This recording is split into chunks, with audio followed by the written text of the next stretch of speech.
everybody. How you doing? It's kind of late, I know. I'm up late. I'm up late. It's Saturday, very early in the high 10. Trying to see. Saturday, January 9th, 3:32 a.m. Eastern Standard Time. Hello. One thumbs up. Thanks so much. In my bed, honey.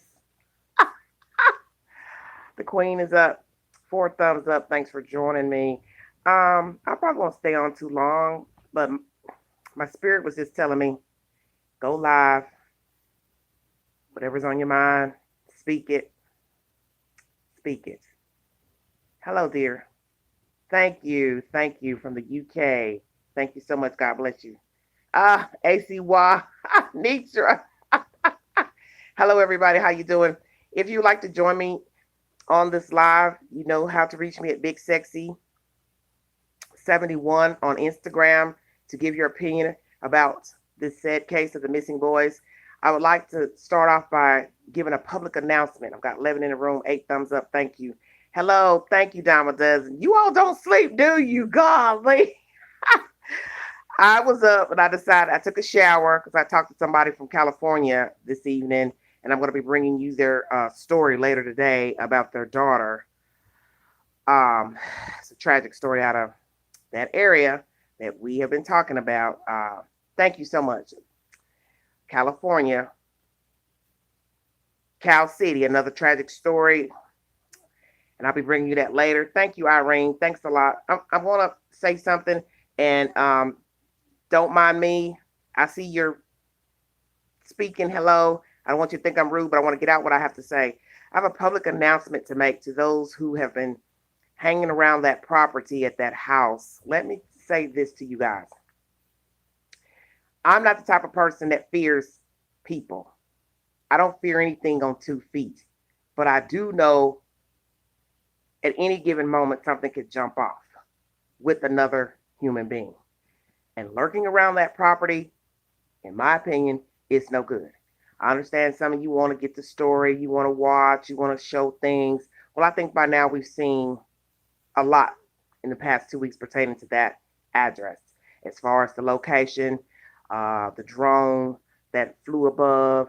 You can go to Google and see the same pictures. You know what the house looks like inside. We got a visual from another YouTuber of the area and the neighborhood. Let me tell you this, you don't know those people. And I'm telling you, those people are evil. And you keep hanging around that house, lurking, you're going to find just what you're looking for. Stay off their property. Stay off their property. Don't go lurking around looking through windows on their property. Because let me tell you something. What some of you don't seem to understand. Trezell West and Jacqueline West have a lot to lose. But that's the choice that they made. They won't have no problem with bumping into you in the middle of the night and doing something like what they did to those kids. Because I got a feeling they've harmed those children. So you lurking around in the dark trying to find stuff and look at stuff. What else is there to look at on that property? Nothing. That place is an empty shell. Just like the two vessels that resided there. Okay? Just like the two people who resided there. Hello, Queen News. How you doing? So that's all I wanted to say about that. I understand people are curious. People want to go by. I thought it was inappropriate to house asking people. Well, Irene, right, because see, that's what I'm saying is that, I was in and out of sleep when I was watching that video, and it's so funny you would bring that up. Discerning spirit. I was in and out of sleep listening to that. I had the phone on my nightstand and I was listening to that, and I was thinking to myself, this is not good because you don't know the people who you're talking about. Then you're going, like you said, door to door, and I understand he wants to find out things or just curious. But see, you forget you're really treading in dangerous territory. Now, I consider these two punks. Because to me, you're a punk if you kill a kid. You're a punk. You won't go out here and snuff out a grown one. but you'll kill a kid. So to me, you're a punk. And that's my opinion. But it's still dangerous to go around door to door asking these people stuff. Because let me tell you something. You think they don't have somebody who could possibly be watching? Like the young lady who was sitting in the car talking to the, what was it, AV News or the other guy, AV United or whatever. You don't know people. And that's the reason why I did not mention her name in my live the other night, because I don't want to add fuel to the fire if somebody does something to that girl. And that's why I never mentioned her name in my live, because I know her name. And she's been feuding with those folks, the family members in her inboxes and all that kind of stuff.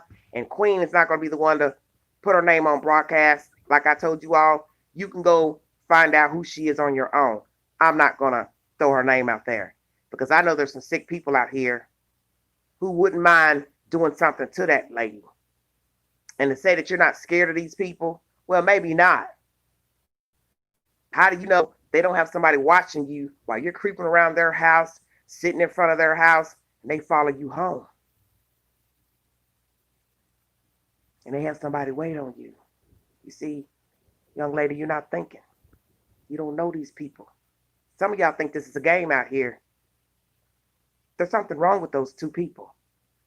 So I wouldn't do anything to rock the boat, whether you're scared of them or not. It's principle. Leave them alone. Stay off their property.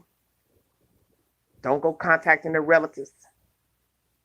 Going in their inboxes, going to their door if you find their address, because you don't know those people. And that's all I have to say about that. My title tonight is about the family. How long have they known that they were gone? Now, I could have said in the title, missing. You catch my drift? I could have said, how long have they known that they were missing? But I chose my words carefully. Carefully. How long have you all known that these kids are gone? Hello, Joelle. How you doing? Because you see, I got a funky feeling that the grandmother, Mr. West's grandmother, his mother, Trazel's mother, she's been knowing that those kids have been gone. You had to know, because we now have an uploaded video to YouTube showing that on the 19th, which was a Sunday, that Trazel and Jacqueline got inside of the van from their home with 4 children, not 6. And then they allegedly took those same kids to your house. So you didn't ask about where the other 2 were, because you probably already know they're gone. Now, what they told you, that's a whole different story. So what did they tell you? What did your son and daughter-in-law tell you where those 2 small children are? And I'd love to be a fly on the wall to hear what they've told this lady, what they've told other people. Hello, Lita, how you doing? I'd like to know what you've told your mother. Where is Jacqueline's mother? Is she living? Is she in the California area? Have the children been going to her house? And if so, what have you told her about the 2 kids? Because see, like I've told you all in the video I uploaded yesterday morning, I do believe those children have been gone at least a year. And I don't know who uploaded those photos to authority. I don't know if it's the uncle, because I don't put my stamp on anything I don't know. But I'm going to say this. Whosoever gave up the photos to the police knew what they were doing and knew that they gave up old photos because that's all they had of them. And as I told somebody in the comment section, you can't give what you don't have. So that means you never took photos of the children, which means you were detached from the kids, which leads me to believe you never wanted the kids and that you took the kids in for superficial reasons and possibly monetary gain.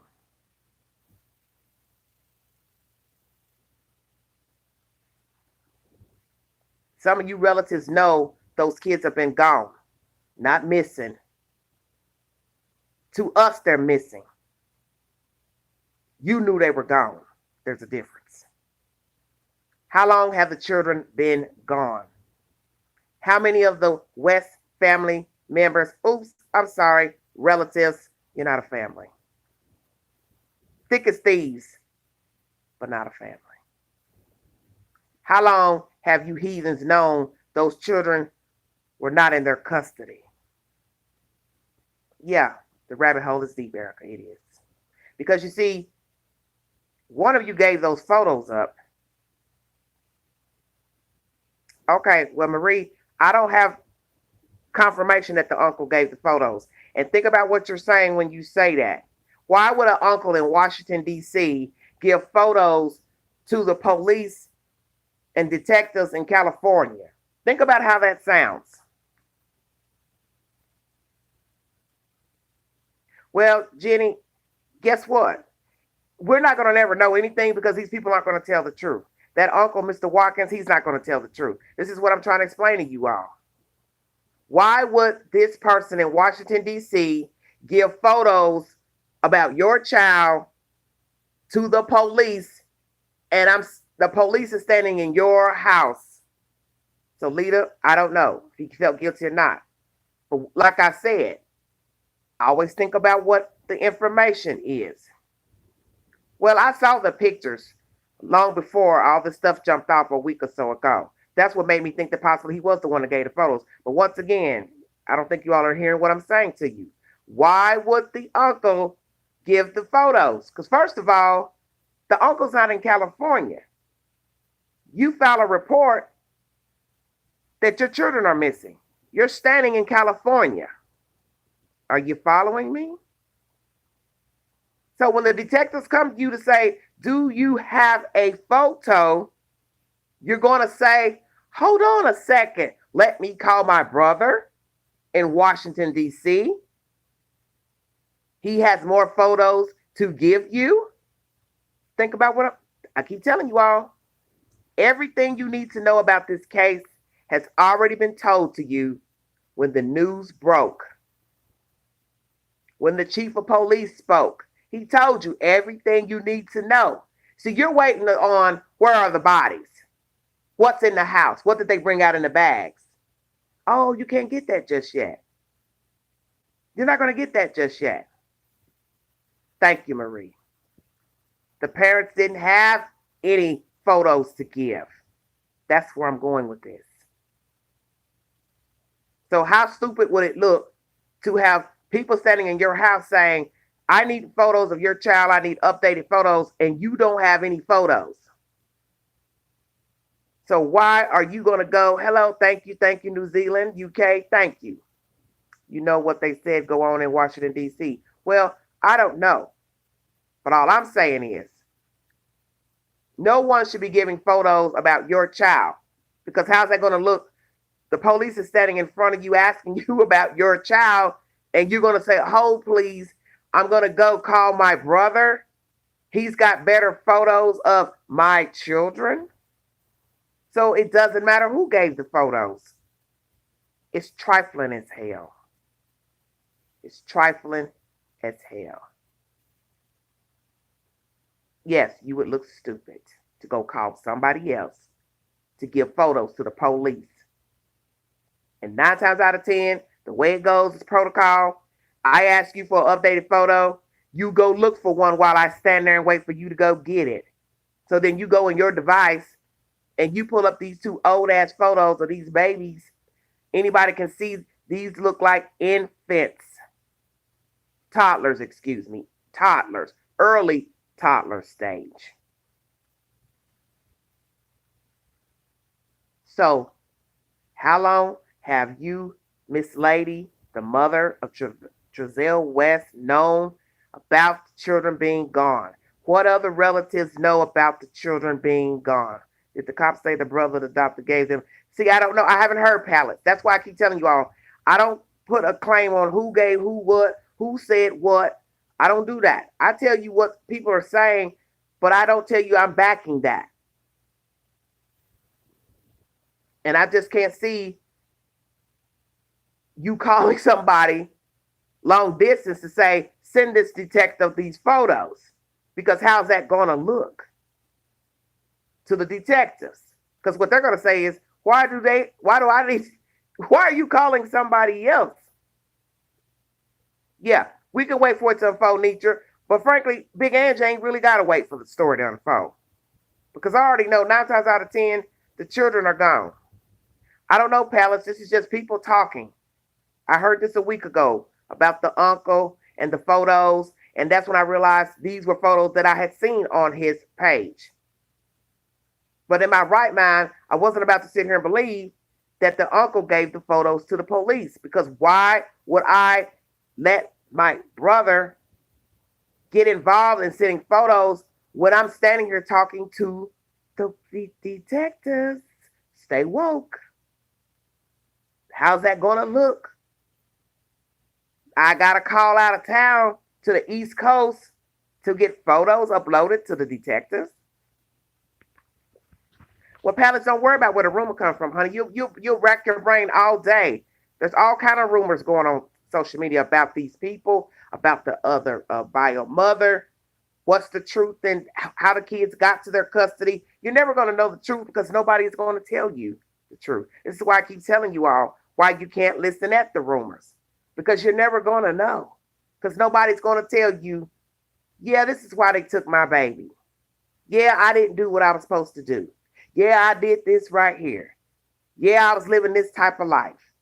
Hey, yeah, I took these kids in because all I wanted. Doesn't matter the rumors come from.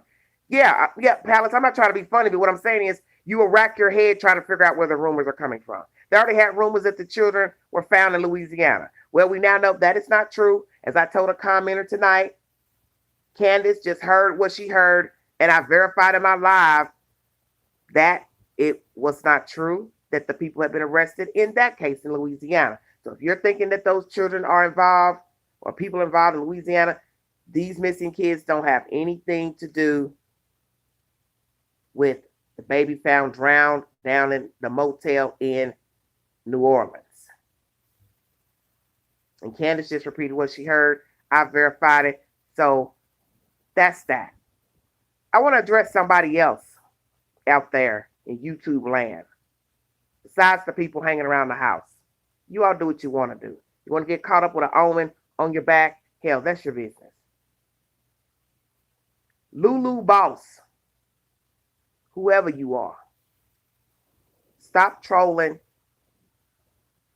content creator pages, because you know what?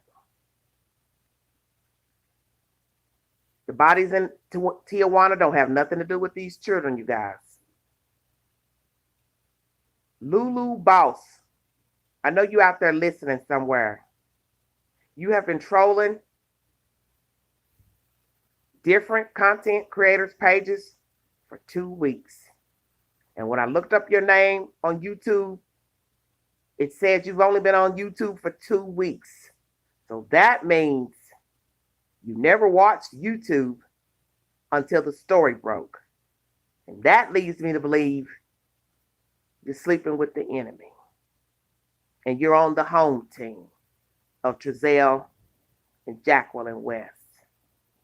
So what you need to do is get your ass some business. Because I'm tired of seeing your comments on every damn news page and other YouTubers' pages talking about they are the adoptive parents. They are the adoptive parents. Nobody cares but a buffoon. You can't sell us a wet rag, lady or a fella. Nobody cares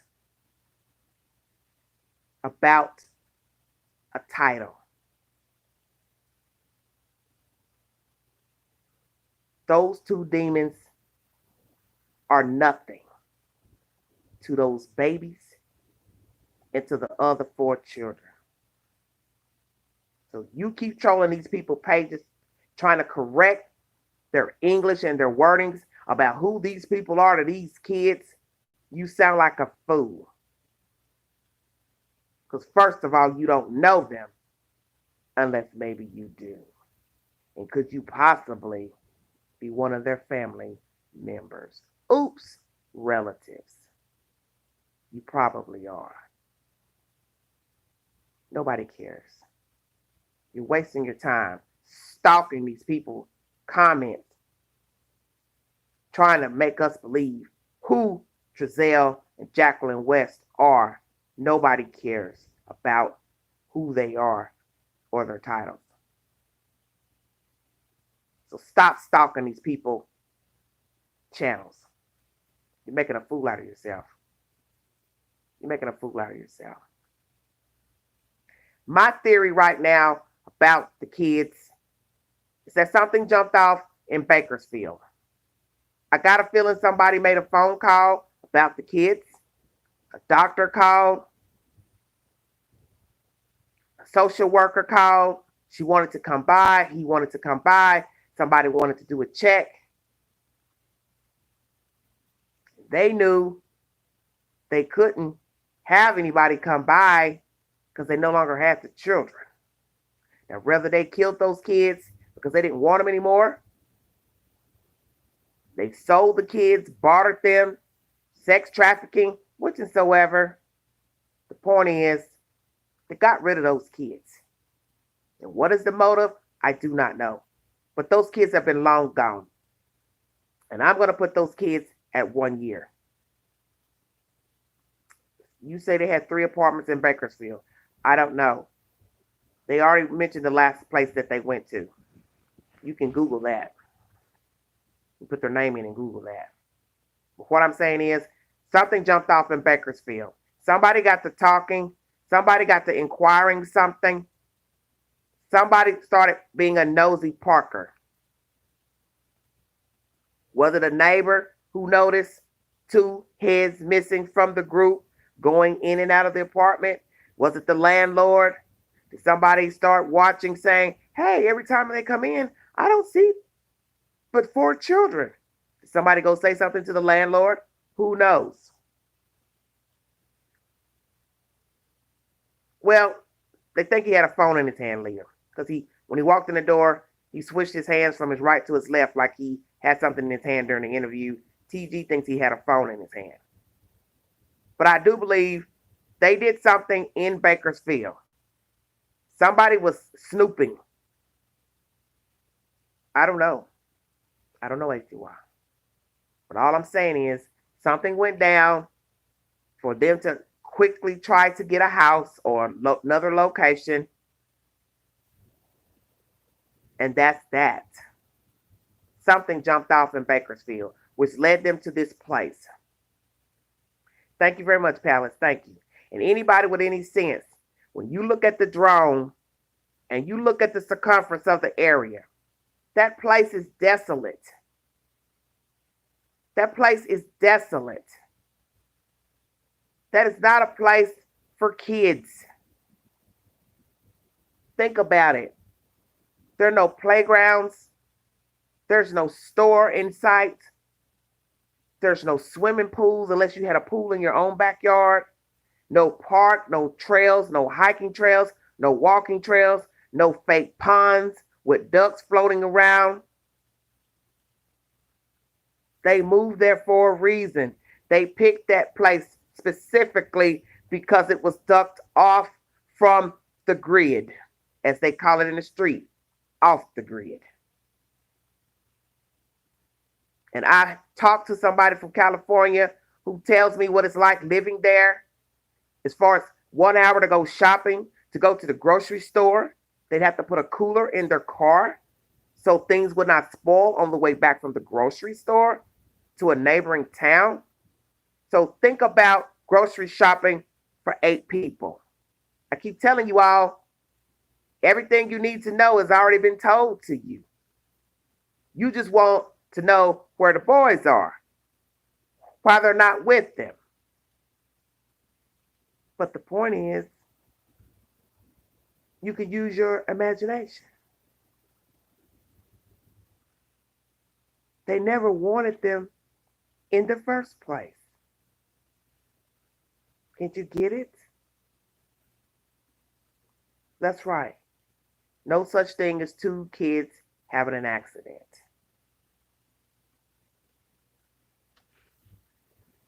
And that's the bottom line. Is that something jumped off in Bakersfield because you just hop up trying to get here. You led that woman on a duck, duck, goose hunt trying to buy her house 6 months. So if they got there in September and closed the deal, go back 6 months. That's August, July, June, May, April, March.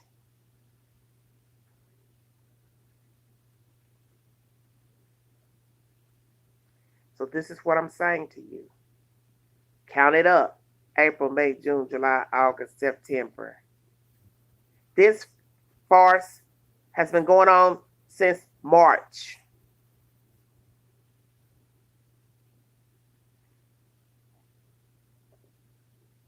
Count the months. The lady wrangled with these people for 6 months to buy her house. Count the months. I keep telling you, everything is in the details. Count the months. 6 months. She wrangled with these people about the house. March 2020 to September 2020. It does not take 6 months to get a loan from a bank for a house. Stay woke. So what were they doing all those months? You're waiting for a loan from a bank. If you have viable income, stay woke. Because you've been peddling to get the money for the house. And why would a sane person wrangle with these demons? That's first of all. Two, why would they wrangle with her for 6 months? Stay woke. See, you all are worried about stuff like what's in garbage cans and blood in boxes and gift bags in the desert. That's superficial stuff. They don't mean nothing.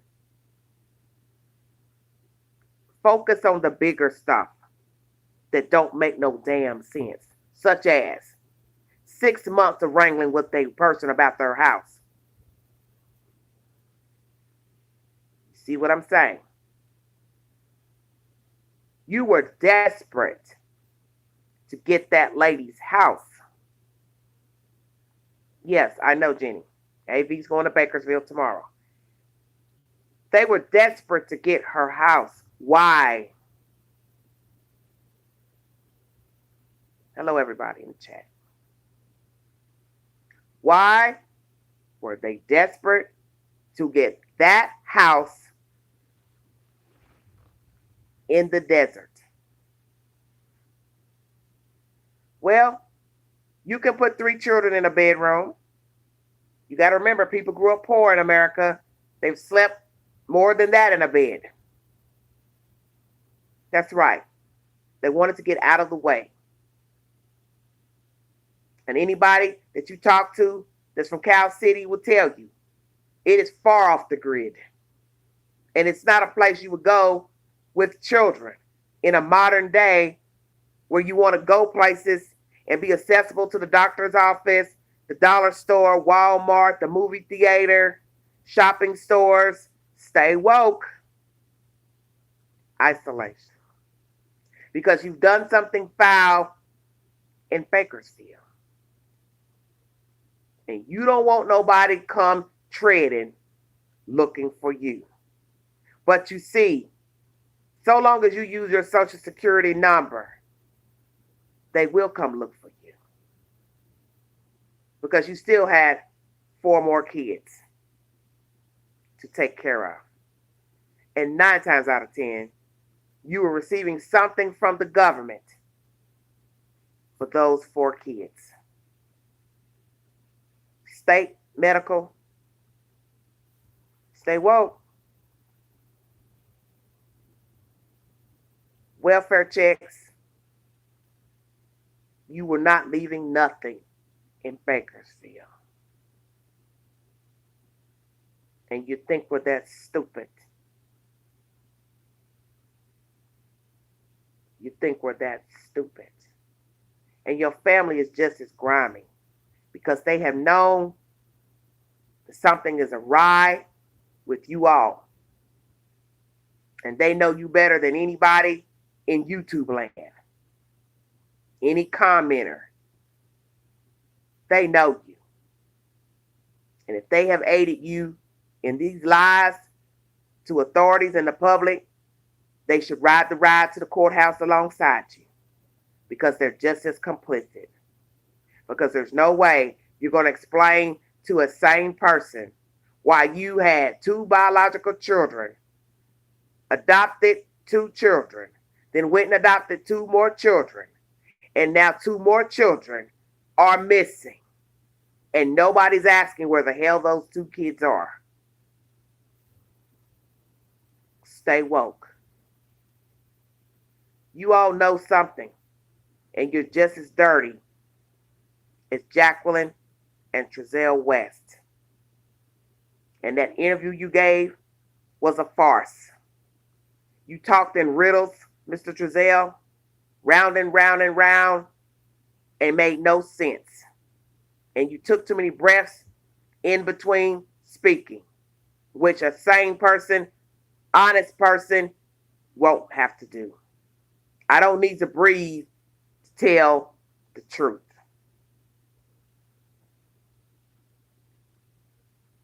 And you had Lizzie Borden standing beside you, nodding her head, trying to make herself believe the lies that you two were spinning. Swaying back and forth. Nonsense. You two are sick. Both of you. Both of you. Joel thinks they sold them. I don't know, Joel, but all I'm going to say is something happened in Bakersfield. Somebody came a looking, somebody came a knocking. Bio mom had Christmas presents for them. That was 2 years ago, baby. Eddie, that was 2 years ago with the presents. See, this is why I keep trying to tell you all about all the rumors you're hearing about stuff pertaining to the bio mother. All that's old news. Her visits last with her children was 2 years ago. The presents, 2 years ago. She said she doesn't know the mother of these children. She don't know them. So there you go. And obviously she heard through the grapevine about the children being missing. And that's how she got herself up to Cal City, from my understanding. But don't quote me, because as I tell you, I half believe anything that I hear. No, that's why I'm trying to tell you, Edie, I'm sorry, Miss Edie, that you can't believe the stuff you're hearing because you're not hearing it from the horse. She spun that web on the news, but she didn't tell you that, hey, I took presents, I tried to take presents 2018 Christmas. She led you all to believe it was 2020. Why would you think it wasn't? It's the week of Christmas when the story broke. Hello, stay woke. She could have easily corrected that. Why would you not? Why would you not? Oh, 2 years ago, when I last saw my kids, me and my mom tried to give gifts, but they wouldn't take them, wouldn't talk to me. I've got rights. No, you don't. Once the paper has been signed in all 50 states, you are no longer a parent to those said children. Yes, I said Lizzie Borden, and I meant what I said.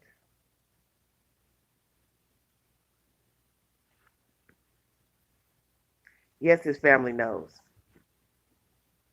We'll probably never get the truth from these two. The only way you're going to get the truth out of these two is if one flips on the other.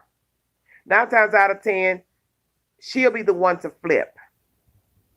because in jury panels, people tend to favor a female more and give less time to.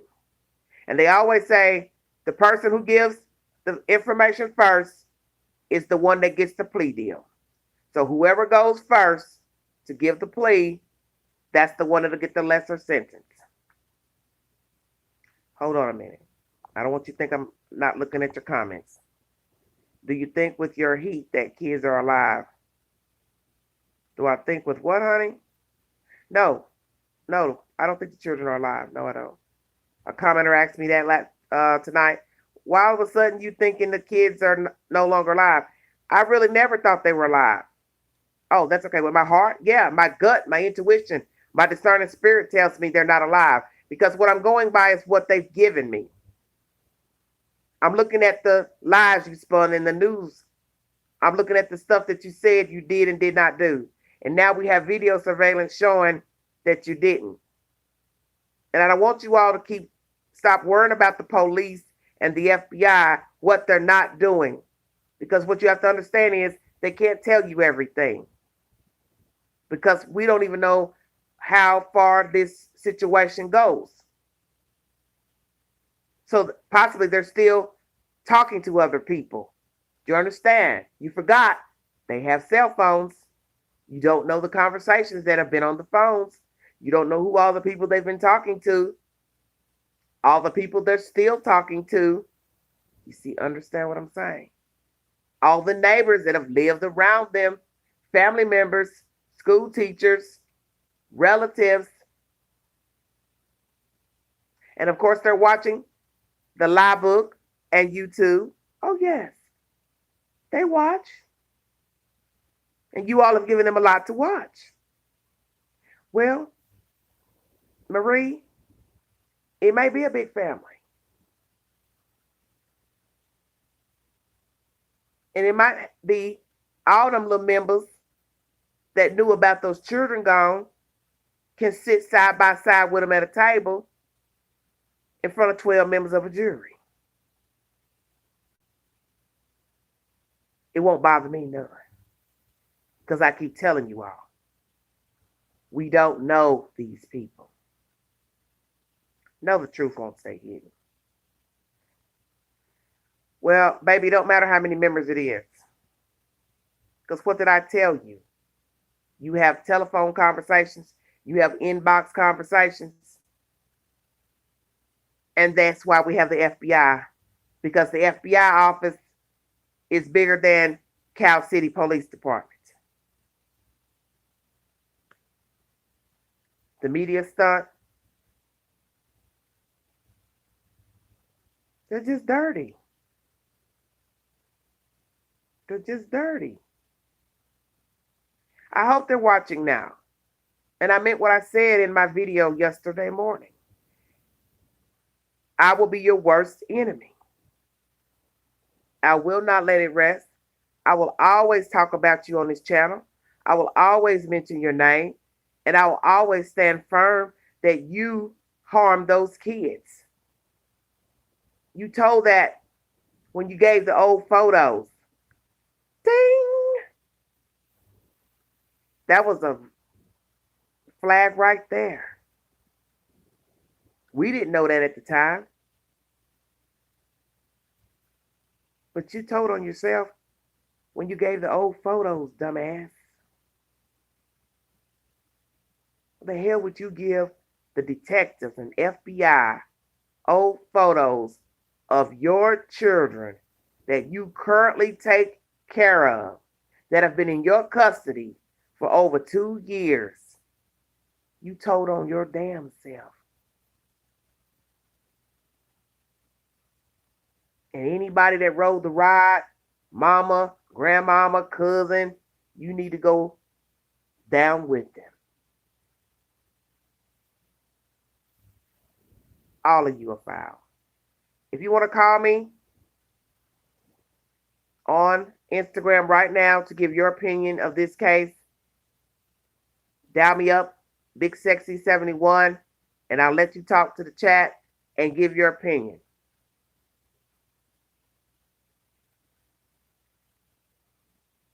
Well, that's what's sad is that it shouldn't take 50,000, 20,000 for someone to talk and tell the truth. You should want to tell the truth because it's the right thing to do. Those kids didn't ask to be here.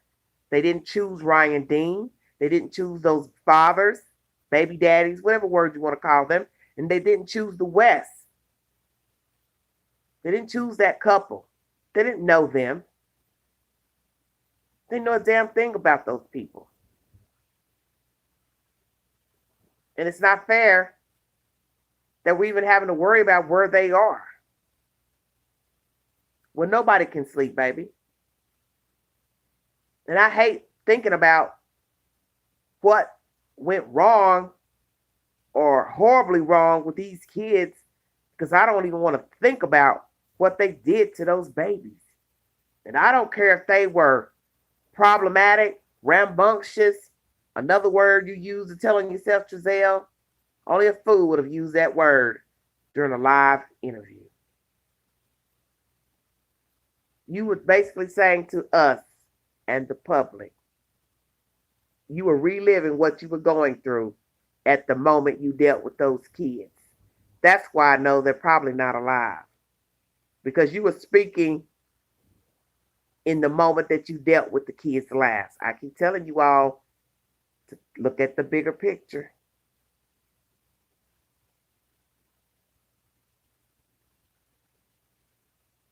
When you stood there and gave that interview, you were still in the moment of what went down with those kids. And the fact that you said it all played out. The hell are you talking about? Played out. We're talking about missing children that belong to you. How did you mean it played out? How it played out? You mean how you're playing it out right now at the time you're talking. You're playing it out to the public. But what you don't know is you're not doing a good job. You didn't do a good job. You're standing here lying to the news and America and the world about your kids. And you knew you didn't bring those kids to that house. Yeah, it was a plan. I honestly believe this was a grand scheme since last year. They had no intentions of keeping the children. They only took the children in to scheme from the government and get money to re-up. I also believe that they were drug addicts. And I'm not the only person who has said this on YouTube. When you go back into the photos that was on the uncle's page, you will see that Jacqueline was very frail last December 1st of 2019. And he looked like a bobblehead on a stick.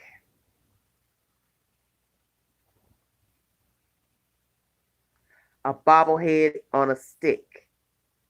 And when I saw him sitting at the table, I didn't even recognize him as the person who was standing giving the lies before the news. And I looked at the photos and told somebody, who the hell is this in these pictures? And even the AV guy said the same thing on his YouTube channel. That doesn't look like the same guy that's standing in front of the news. So how you got two YouTubers that don't know each other saying the same damn thing? I don't even know AV News. And I had already told somebody in private, who the hell is this? Who's that guy that's in the photos at the restaurant? And they were like, Angela, that's the guy who's giving the commentary about his kids. I said, that ain't the same guy. Oh, she's got a record for drugs. Well, they did say one of them had a record for drugs. Well, see, that's another thing. If somebody had a record for drugs, how'd they get past?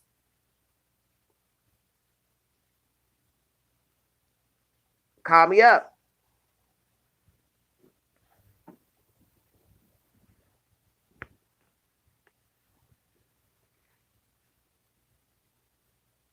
If you want to talk to me, call me up. No, I don't blame CPS. CPS doesn't have anything to do with this. Now, some of you may have had bad business with CPS in the past, with your own life and friends or whomever, but you got to understand one thing. CPS didn't know these people. CPS didn't know Ryan Dean. Unless she already had problems with them before in the past. But if that's not the case, they didn't know her. Well, ACY, CPS, that's CPS's fault if they didn't do a thorough background check to know that she had a previous drug charge. And who's to say she didn't get the charge after she already got the children in foster care? See, you don't know. I don't know. When I go back to her pictures in 2015, it looked like she only had the 2 kids that were her own in photos. I do not know what year she took in foster children. The topic is, how long has the relatives known that the children were gone, not missing? Would someone like to call me on Instagram and give your opinion of this case? Because I don't want to stay on here very long, because I don't want my lives to be long to where people have to sit here and watch them for 3 hours. And I want YouTube to make sure they monetize my video, because they didn't do the last one the other night. They're being kind of mean to a queen. Big Sexy 71, call me up on Instagram if you want to give your opinion to the chat and YouTube land about what you think about this case. Down me up. I don't have anybody calling, so if someone's calling, I'll throw a 1 up to let you know somebody's coming on the line.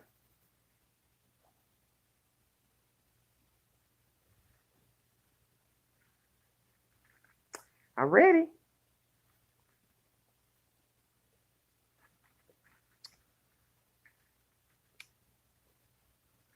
Tracy, what you lost about, baby? What you lost about? What you lost about? 4 adoptions.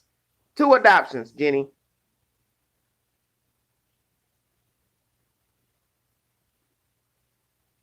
Thank you. So one commenter in the chat is saying that when she looked them up on Facebook and the photos, they don't look the same as the people who were standing before the news, because I think they were drug addicts. Are they currently using narcotics? I do not know, but I do believe they were using before. Okay. Palmer's saying the same thing. Violets. P. Violets is saying the same thing. That they look like drug addicts. That's why I said in the old photos. And it was only a December 19. So we're just coming out of 20. December 2020. And the photos on Facebook showed a very thin Trezell and Jacqueline West. These were damn zombies. Call me up. Hello, Lucy.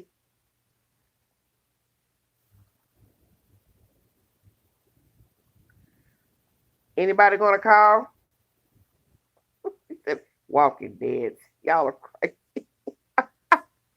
I can't with you guys. You guys are crazy. I got 52 in the chat, 32 thumbs up. Thanks. Somebody call me. I know you all are on Instagram. Call the queen. I don't have to look at your face. You can just call. You don't have to put it on the camera. I'm not going to show anybody what you look like anyway. So just call me if you want to give your opinion.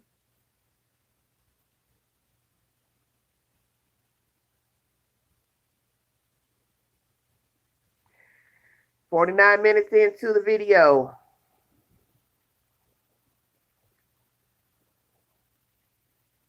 Irene says she don't have IG. Anybody else on IG want to video chat me? No, they didn't make it to the new house.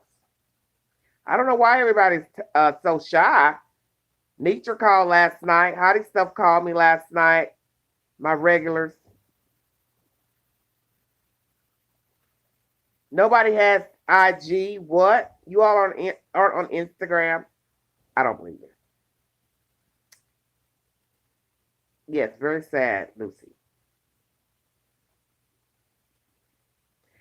I just was up And I was talking to this lady in California, Miss Cherie, the one who I did the interview about her daughter missing since 2012. We sat up and talked, and I said, "Let me get up, take me a shower, and go live. Let everybody know I'm here." This was what was on my mind.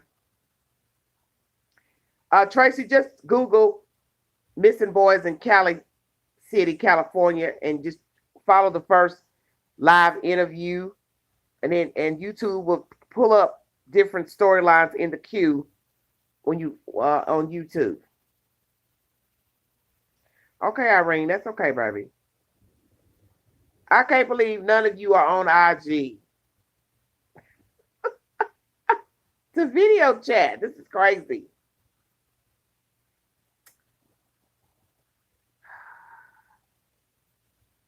50 minutes in. Well, the AV guy, he'll be up there later, I guess. Bakersfield. He's going to some saddle ranch or something. So I don't know what's going on up there, but very interesting. I'm on IG, but I only got one phone with me right now. Oh, okay. Well, Tracy, all you got to do is just call me and just give your opinion. You forgot touch screens. You just push the screen over.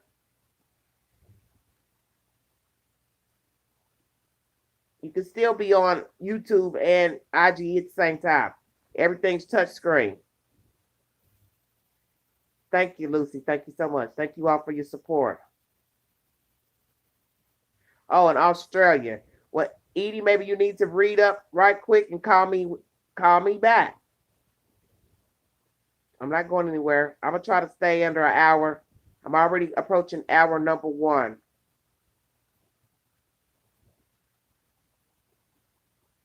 Tracy, you gonna try to hold up? You gonna try to call? Big Sexy 71 on IG. Call me now to give your opinion. Marie said, please stay. Oh my goodness, that sounds so sweet. Too bad you're on a man saying that. Please bring justice now in the blood of Jesus. Yes, we need it because I'm getting tired of this. Oh, let me tell you this. Uh, the police was there at the house today. Now, I don't know if a neighbor called, what's the real deal, but the AV guy had made a comment in one of his videos that they were there briefly, and he really didn't go into detail, but I don't know what happened at that house today. Because somebody, first I thought it was a raid, but then I took my post down because I wasn't really sure and I didn't want to be saying something that wasn't, but that's what I had heard. But anyway, they were there, the police. Now, what they were doing there, I don't know. But in his video, he did say the left blind was down when he was last there. I guess maybe the night before. Nature's coming.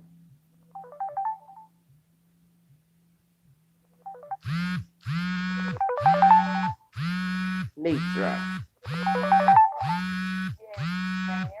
You sound muffled. Okay, I turn the volume up. Wait a minute, I gotta let this other screen get down off of my live where it keeps ringing. Hold on. I don't know why it rings my other phone when I'm already on the line with somebody. These phones are so weird. Stop. Okay, here we go. Tell it like it is. Hey, everybody. Yes. What I wanted to point out, since someone mentioned in the chat about the drug charge the mom had, you posted a very interesting video today about the adoption process. Okay, yeah, on the post, on my community post. Right. And as the lady was explaining the adoption process, the way she explained it would make it seem like they would have caught on to some kind of, shadiness with this couple. Mm-hmm. Because for her to have the drug charge, like we say, we don't know if she got it before or after. But I would like to point out that she mentioned even after the adoption process, they still do random checkups, even after the process. Because everyone kept mentioning that once you're adopted, they no longer check up on you. But the video you posted today, the lady clearly says even after adoption, they still check up on the welfare of the kid. Yes, she did. So I think another important key to this is waiting to hear from those CPS workers once the police get all of those notes to see how many visits before adoption and after did they actually do with Trezell and Jacqueline, and what actually was the condition of the kid. You mean the last time that they came to the house, the CPS workers? Yeah. Okay. How many follow-up visits did they actually do? Right. And were they regularly taking the kids, like to the doctor? Did they have any interaction with like neighbors and have play dates or go to the park or, because we don't know the ages of the other kids as well. Right. I think their oldest child, which is their biological child, he's 10. Okay. Mm-hmm. So yeah, we would like to hear from the older children, their interaction with their parents, because to me, in the press conference, which was cringeworthy, I still point out that these two seem very detached from these last two children. Right. So it's almost like they always were somewhat detached from these two, but possibly not detached from the other four.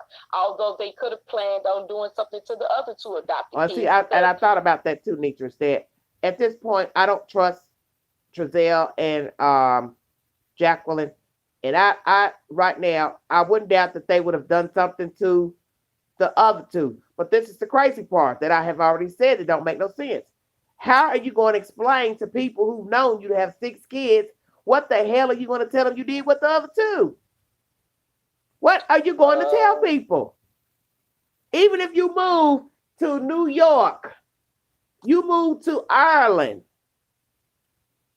what are you going to tell somebody who says, let me see all the kids in the video chat? Where you going to tell them? Do you think they possibly was giving some of the money to the grandmother and splitting it? I don't know. And just say maybe they gave the kids back, or see, that's what I was going to say. Come up with something. That's a good point. I was going to say that's what they're going to start telling people, that the kids got disruptive and we gave them back. Right. We gave them back. We gave the kids back to CPS. Are y'all listening? That's the lie I think they were going to start telling people. They gave the kids back to CPS. Yeah, because you do not see a lot of interaction from either family with these kids. And these were not the only adopted kids, because normally adoption is a big thing, just like giving birth is a big thing, a wedding is a big thing. Normally, you would have the family so happy, they taking in these kids, they giving them love, but you never see any big family photos. You haven't seen anything. And this is the only thing I saw was on the uncle's page where he came in for the holidays. You remember those photos? Did you look at those? No, I did not see those. I just seen one he posted on his page before it was locked, and he had a picture of just those 2 boys and him, I think it was. Well, if you was able to have gone into those photos, it would have showed that where they went out to eat. They was at a restaurant, and that's where you would have seen how small Jacqueline and Trezell looked, because they all in one big photo with relatives, like around some tables at a restaurant. And Trezell was holding one of the boys, and she was holding the other child, the 2 that are missing.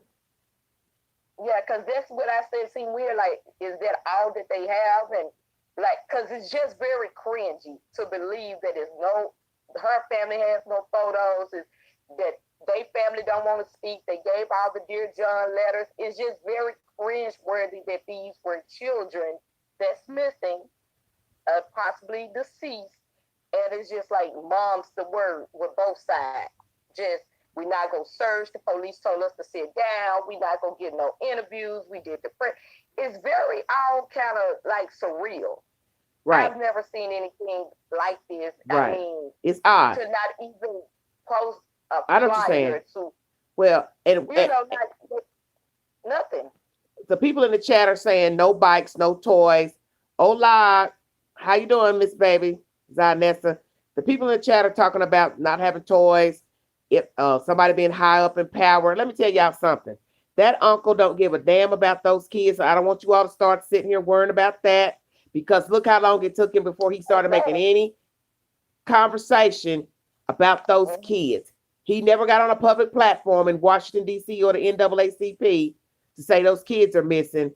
So I don't want you all Right. worrying about, is this case going to get pushed under the rug because he works for the people in Washington, D.C.? Nobody cares about that. He is nobody.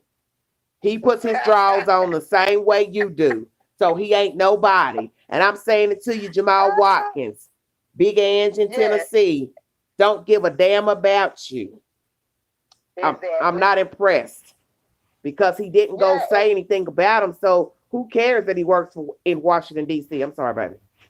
Go ahead. do Finish you what you think want to it's say. weird that the brother, and even with him having been with the NAACP, let's just be honest, um, that town don't seem like they would be just intimidated by that. I'm just gonna be honest. They don't They seem don't like care that's about something that that. they would be. We Yeah, just they would got be some people intimidated storming. by. We just got people storming damn the Capitol. You think That somebody was getting ready to worry about what he's talking about? right. He's registering people to vote. We didn't never hear nothing about him before the case, That's so my point. his name is not ringing. That's my point. His name ain't carrying no That's my weight like point. that. I mean, it carries weight for the family. And I'm not knocking his his Accolades. accolades Mm-hmm. or anything like that. Mm-hmm. But that was very strange of him not to even come out before when this happened, and he waited weeks to come out. He didn't come out immediately and say he gonna put up 20,000.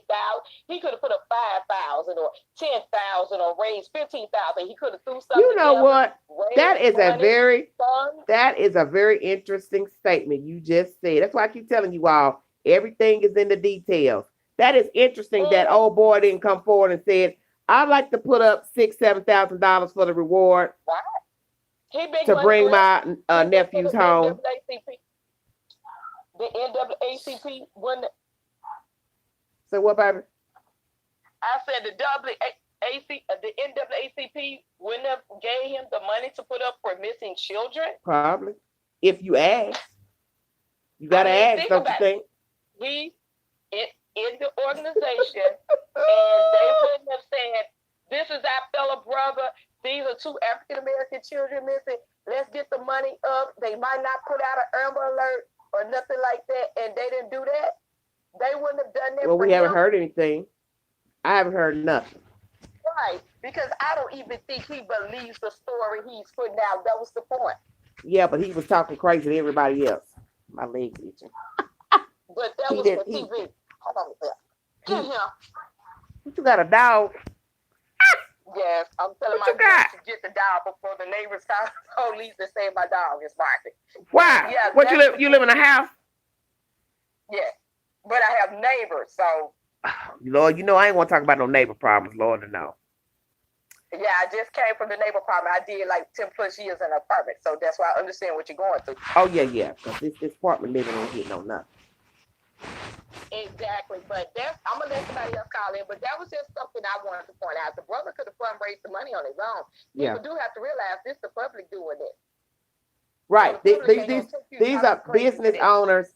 This reward money is from 2 business owners, my understanding, in Cal City, and then the city of Cal City matched the 2 donations from 2 business owners, which brought it to $50,000. For those of you who did not know that, the city matched. Is high up. Yeah, we're gonna kill the high up. He ain't that high up. No, he ain't that high up. It does. I mean, I'm not turned on because he worked in Washington, D.C. That doesn't mean anything to me, because if you really cared about your job, your platform, and the children, you would have tied it all together. You would have said, well, I'm getting ready to go talk to somebody, woo, woo, woo, and tell them, hey, my nephews are missing, but you didn't do that. You too busy going to a pay site to upload information and think these poor people going to go out here and pay money. Hell, YouTube don't charge you to watch YouTube. Well, how many people he think would even know about the site to even read the site? But he posted it on his Facebook page. He posted on his Facebook page. And he knew that somebody would pass it along. Some dodo bird would pass it along and say, well, I want to know what he has to say. I want to know what his family has to say. So I'm going to pay my little $5.95 or whatever they charge to listen. Is the money going towards the reward money? Is the money going towards flyers, buttons, pens? Is it going to any of that? No, we don't know. So it's all about money. Like I said, that brother is a hustler and the other brother is a hustler. One's educated, one is street educated. A thug in a suit. That's who Jamal Watkins is. Or as I said, a thug in a dress. Yes, I did see those pictures. So that lady was definitely right. I said it. A thug in a dress. For those who don't get what I mean in the chat. Yes. Okay, Just Bless says she wants to call in. Okay. All right, I'm gonna let her call in. Love you, Nitra. Okay, bye-bye, baby. Bye. Thank you. Okay. Let me get comfortable. I'm getting old, y'all. Oh, hold on a minute. Everything's falling. Wait.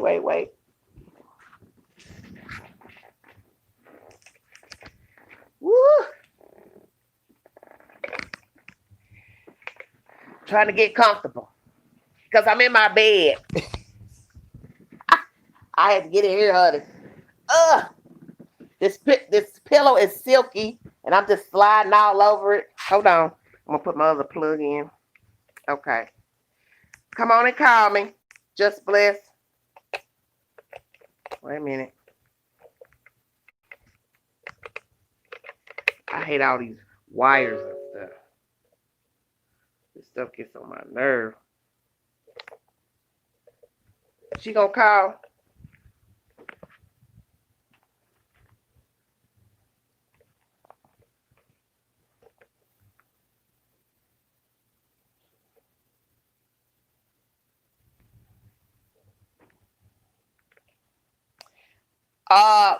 On IG, Big Sexy 71. I'm sorry, you guys. I was trying to get all these cords situated and get propped up because I was sliding down. I thought, goodness, I'm sinking. I'm on IG, Instagram. You can notify me anytime on Instagram. I hate all these cords. Oh, Jesus.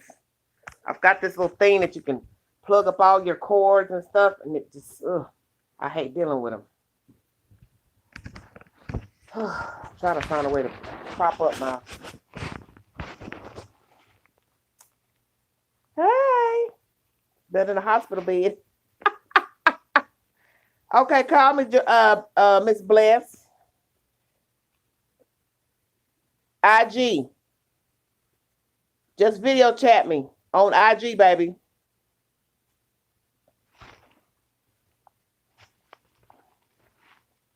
If you look up Jason Hebert, he did a story where the adopted child was sold and it took 10 years before they knew the child was gone. Okay. You know, people are just sick out here. You don't know anything about these people. I keep trying to tell folks that you don't know about these folks out here in these streets. Don't get enamored because somebody took a child in, adopted a child or whatever. That stuff don't mean nothing. Period. I'm trying to find a way to. I can't get my phone to sit up so y'all can see me better without me having to hold it. Okay. Who's going to call in? It's 10:40 p.m. on the 9th here, Marie. Let me see what time it is here. It's late here. I'm on Eastern Standard Time. 4:41 a.m. in Tennessee. And it's Saturday, January 9th.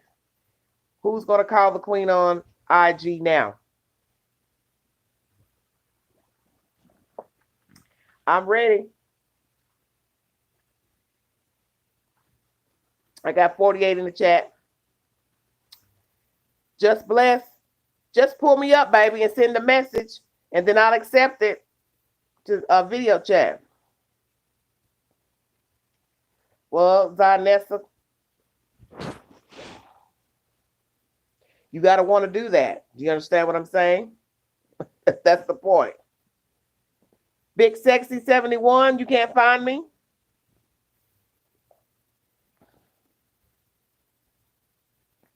My hair is different. It's black. It's a bob. And I've got like a tube dress on. It's like blue and gray. I probably won't look like myself. Oh, here we go. Let me see if that's her.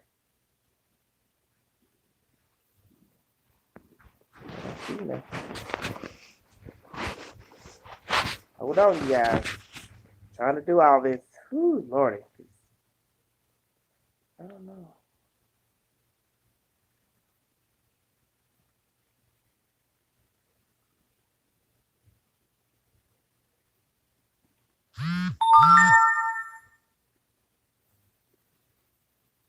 Inspiration Wisdom wants to.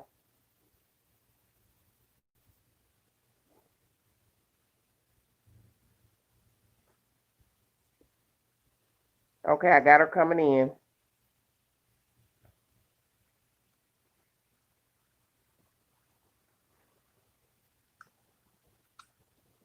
Hello. Hello. How you doing? Good. How are you? I'm good. What's going on? Okay, I just wanted to give my input. I was in the system when I was younger. Okay. And the way it usually goes is this. Well, I know with me it did. After I was out of foster care, and I was actually adopted by a family, as the boys were. Okay. They, just because I was adopted, I want to first say, does not, like she said, does not mean anything. There are good adoptive parents out there, but I was adopted and abused and then dropped off at a hospital after I've lived with that family for years. Uh-huh. Well, what happened when they dropped you off at the hospital? Can you say? They went in the hospital and they claimed that I basically was trying to kill myself. So of course they had to admit me in the hospital by their word. How old were you then, baby? I was 14. So did you try to kill yourself? No, but they adopted me at 5. So what made them say that? They didn't want me anymore. So they just made up something. That's what you tell in the chat. They were Caucasian, and as I was growing up, I knew I was different, and they didn't like it, which was crazy. So you had a Caucasian family that took you in, and just tell the chat, you're going to have to set it up for them so they'll understand how old you were, how long you stayed with the family, and then what happened to make you get out of their care. Okay. I was 5 years old. I was adopted by a Caucasian family. At the time that they got a divorce, my adopted father knew my adopted mother was abusing me. So I ended up staying with him. He didn't abuse me or anything, but he just basically acted like it didn't happen. Right. So it was the adopted mother that basically said something's wrong with her, tried to put it off on me. Something's wrong with her. She need help. And, basically just put it off on me. She didn't take ownership of her abuse. Okay. So that's when she kicked me out of the house at 12 o'clock at midnight when I was 14. And did she let you take your clothes? No, she threw some bags down the stairs, and she just basically had said to get out. And the whole reason was because I finally spoke up for myself. Right. And I said that she gave me nightmares. Oh, yeah. And so she right then and there flipped out. So it was 12 o'clock at night, and she kicked me out. Days later, she contacted my adopted brother and said, tell her we're reporting her as a runaway, and she's going to end up going to juvie if she does not come back. So, of course, I came back because I didn't want to get in trouble. And when I got dropped off, they were in the parking lot, and they said, we're going to go talk to a family of ours that's a psychologist and sit down and try to work out our family problems. So I said, okay, because I, at that time didn't think that they were going to do this to me. Right. And they took me to the hospital. They dropped me off. They basically said, she basically went in there and said that something was wrong with me. I need evaluation, and that I tried to kill myself, because you have to have a reason to admit a child into a hospital. You can't just go in there and say they need to be there. You have to say either they're harm to you or they've tried to hurt themselves. Right. So while I It's was there, I crazy. told the doctor, I said, I would like whatever test to be ran on me. I said, and I would like the results. So they came back, they said nothing was wrong with me. They said I did suffer from depression, which was probably due to the abuse Right, right, and right. the adoption process. So they put me on outpatient where I was there for like a couple hours just for supervisions and then able to go home. And that Friday that came, nobody came to pick me up, and they came and they said they no longer are going to be taking care of you. Right. And a police car came and got me. The officer looked at me and said, "Well, what did you do wrong?" Because he thought I was a juvenile. Right, right, right. And then over the PA, they said, "No, she's going to the children's shelter for abuse and neglect of kids." Right. And he turned around and he apologized to me. He said, "I'm sorry for assuming." And You wasn't supposed to say anything. You're a child. You're not supposed to say anything to a child because you're a grown up. Right. So then I got to the facility. I was only supposed to be there for 30 days. The law said that this was a temporary facility, and it turned into a year and a half. And when it went in front of the judge said, "That's enough. You have X amount of time to place this child, and you better find a place for her." So of course they got to listen to the judge. That's when they get to moving. Mm-hmm. So they placed me in a group home with girls, that had behavioral real problems, and they let me know that even though I wasn't there for that, they just need to place me, and that let me know that somewhere, they'll place right? Anywhere, right? Because they don't have the space, and that's why I try to tell people they don't. It's not like they got all this room to place people in foster care, children in foster care. And just like you said, they don't. When you're older, it's so hard to place. It's very hard. Nobody wants no older kid. They want a baby. They want to, just like when I was adopted. Oh, I was all cute and everything, but then when I grew up and had a voice and had an opinion, and that's it. And knew I was different. They don't want you to have an identity, right? They didn't want me asking questions. They didn't want me to have any identity. Right. So I was placed in that home. At that time, they ended up placing me into a foster home with another Caucasian lady. Okay. And she was more looking for somebody to have company. She was lonely. And so while I was there, I couldn't really make a bond, obviously, because of what I had just been through. Right. And that kind of rubbed her the wrong way. Well, you would be afraid to at this point. Yeah, I didn't want to get close to anybody, so I didn't trust. So her claim was that her parents ended up ill, and I couldn't be there because they were racist. So she came to me and she said, "I hate to have to do this." She said, "But I got to call your social worker, and my parents are, unfortunately racist. They're older, and they're not going to accept you, and I don't want you to have to go through that. So I'm gonna have to call your social worker, and they're gonna have to find you another home."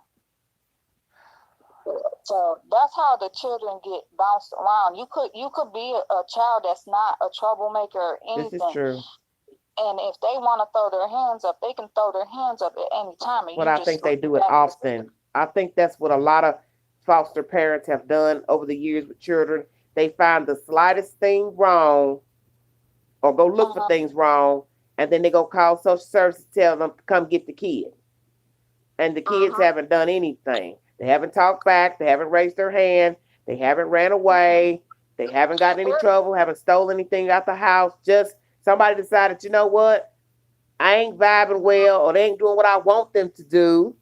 I want them out my house. And I have seen it time and time again. It's very sickening. And a lot of times that has to do with the fact, I know when I was in the girls' home, a lot of the girls that were getting in trouble, they were just had internal anger, Well, you would have anger. And I was I'm not going to sit here and say I was just an angel or anything. Oh, yeah, I understand. was the quiet one. I was the quiet one, the one to say, what is going on in my mind? Like, what is going on? Why are they doing this to me? I really wasn't a bad kid. I went to school. I was quiet. Right. And a lot of times they don't like that because you're quiet. That makes them nervous. They hear stories, kids doing this to foster parents. Yeah. And just because you're quiet doesn't mean That you'll do that something. Right. yeah, to do something. That's got to do with trust issues, with what you've been through. So, in the meantime, when I was adopted by them, going backwards, when I was adopted by them, they still came out and they still checked on the child. And the reason why they do that is because they, even though you're adopted into a family, they want to see if you do have behavioral issues. So they send the actual person to the home to give you a psychological test. Yeah. When you look at the pictures, is Yeah. that an elephant? Yeah. They want to see, because a child's mental state can change. And this is true. From age to age, so they monitor that.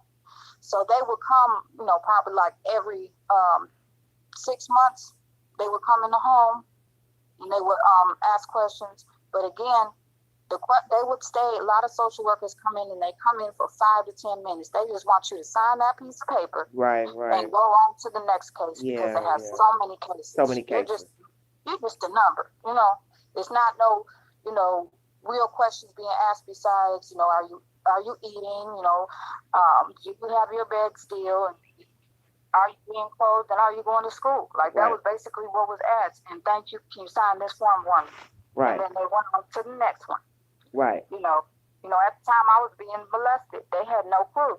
Well, the reason why they didn't have no clue. You was being molested. Yes, I was being molested, and they By didn't who? have no. By my half brother. And how old was he? He was 4 years older than me. And you were how old at the time? I was about 7. 7. And so another child was molesting you in the home. Now, was this another foster care child or their own child? No, this was my real half brother. Your real half brother. Yeah, we had different fathers. Different fathers. Okay, I understand. And the adopted mother at the end ended up saying, "Well, I kind of figured that out." What she should have called? She didn't think to call. Get her some help. She never did anything about it. Like, there's no reason why it was okay for me to be in his room, and you literally. That's right. Right. There's no reason why a girl should be in that position. And no man, no boy, big boy room or a man's room or a man alone with a girl in the room. Oh Lord. And at that time, I'm 7 years old. I have no clue, because they haven't discussed anything about sex to me, because I'm young and everything. So I have no clue what's going on. I'm just a little girl, And a lot of times they don't realize that the older foster kids, they may have been tampered with, and then they repeat behavior. And that's why we have child molesters. It's hard for people to understand. Most child molesters were molested as children. Yeah. And a lot of men that are gay, unfortunately, they have been molested. Yes, they've been molested by men. And that's when you tank their mindset, because he could have wanted to be with a girl or a woman, but because you have been messing with him, he now desires to be with a boy or a man. Lord have mercy. And they don't understand the long-term, the long-term effect. Right. When you're trying to survive, it's hard to dream. Right. It's hard to have your goals when you're trying to just mentally survive through all this. Right. And then, like, my life didn't hit me until I was in my 30s, but I really had to process everything that I had been through. Like, it hit me like a brick. It's like, whoa, you've really been through a lot, and how did it affect you as you got older? But they definitely do come in and they check on you throughout that first year that you are with the adopted parent. Now, when the mother did her interview, I heard somebody ask her, "So you don't have any other pictures of them?" And if you go back and watch that interview, she said, "Yeah." She said, "Yeah, I have them in my phone, though." Yeah, because she said what she said was, "I got older ones in the newer," and then she caught herself before she said newer phone. So I thought to myself, why do you have older photos in your newer phone? Doesn't make any sense. What have you been doing with the kids all this time? You've taken no pictures of these kids who you signed up to adopt. So that makes me wonder, did she have photos of the other 2 kids that they adopted? Well, I know, like, even in my situation, my adopted mother, she had like Jeez. an obsession with feeling like she she really did a good deed by adopting us. Well, I think So a lot she of people had do that, baby. and so she had photo albums, and she wouldn't even allow me to have a photo album of me when I was little. Like, she was possessive with it. Like, no, you can't have none of the photo albums. She had like 5 or 6 of them. So that was to show everybody else, her friends and stuff, what she was For doing. sure. Clout chasing. For sure. She was a clout chaser like a lot of people. A lot of people do things for show. And a lot of people will look at people and say, a foster parent does not have Right. a restriction. This woman Right. worked at Chrysler. She was a supervisor at Chrysler. She got up every day and went to work. And, she wasn't just off the system type person. So when you seen her, you thought she had all her stuff together. Well, had money and everything. But that's an illusion. That's what people need to understand about people in general, is that you don't know people. You're looking at stuff that they say they do in the community. You're looking at how they dress. You're looking at the size of their house. You're looking at their appearance. But that doesn't mean anything. And then when you look at the couple, when I looked at the pictures, I seen the pictures you were talking about. Right. When he was when they looked like they were on drugs. Yes, ma'am. Going through the life that I had to live, I've seen people that was on drugs. Yes. And there's some that's called functional drug. Functioning addicts. They can be functional crackheads and get up and go to work. Well, I've seen those that do that. See, and that's what's weird about that, ain't it? It's called binging. They'll go out and binge. Yeah. And then come back.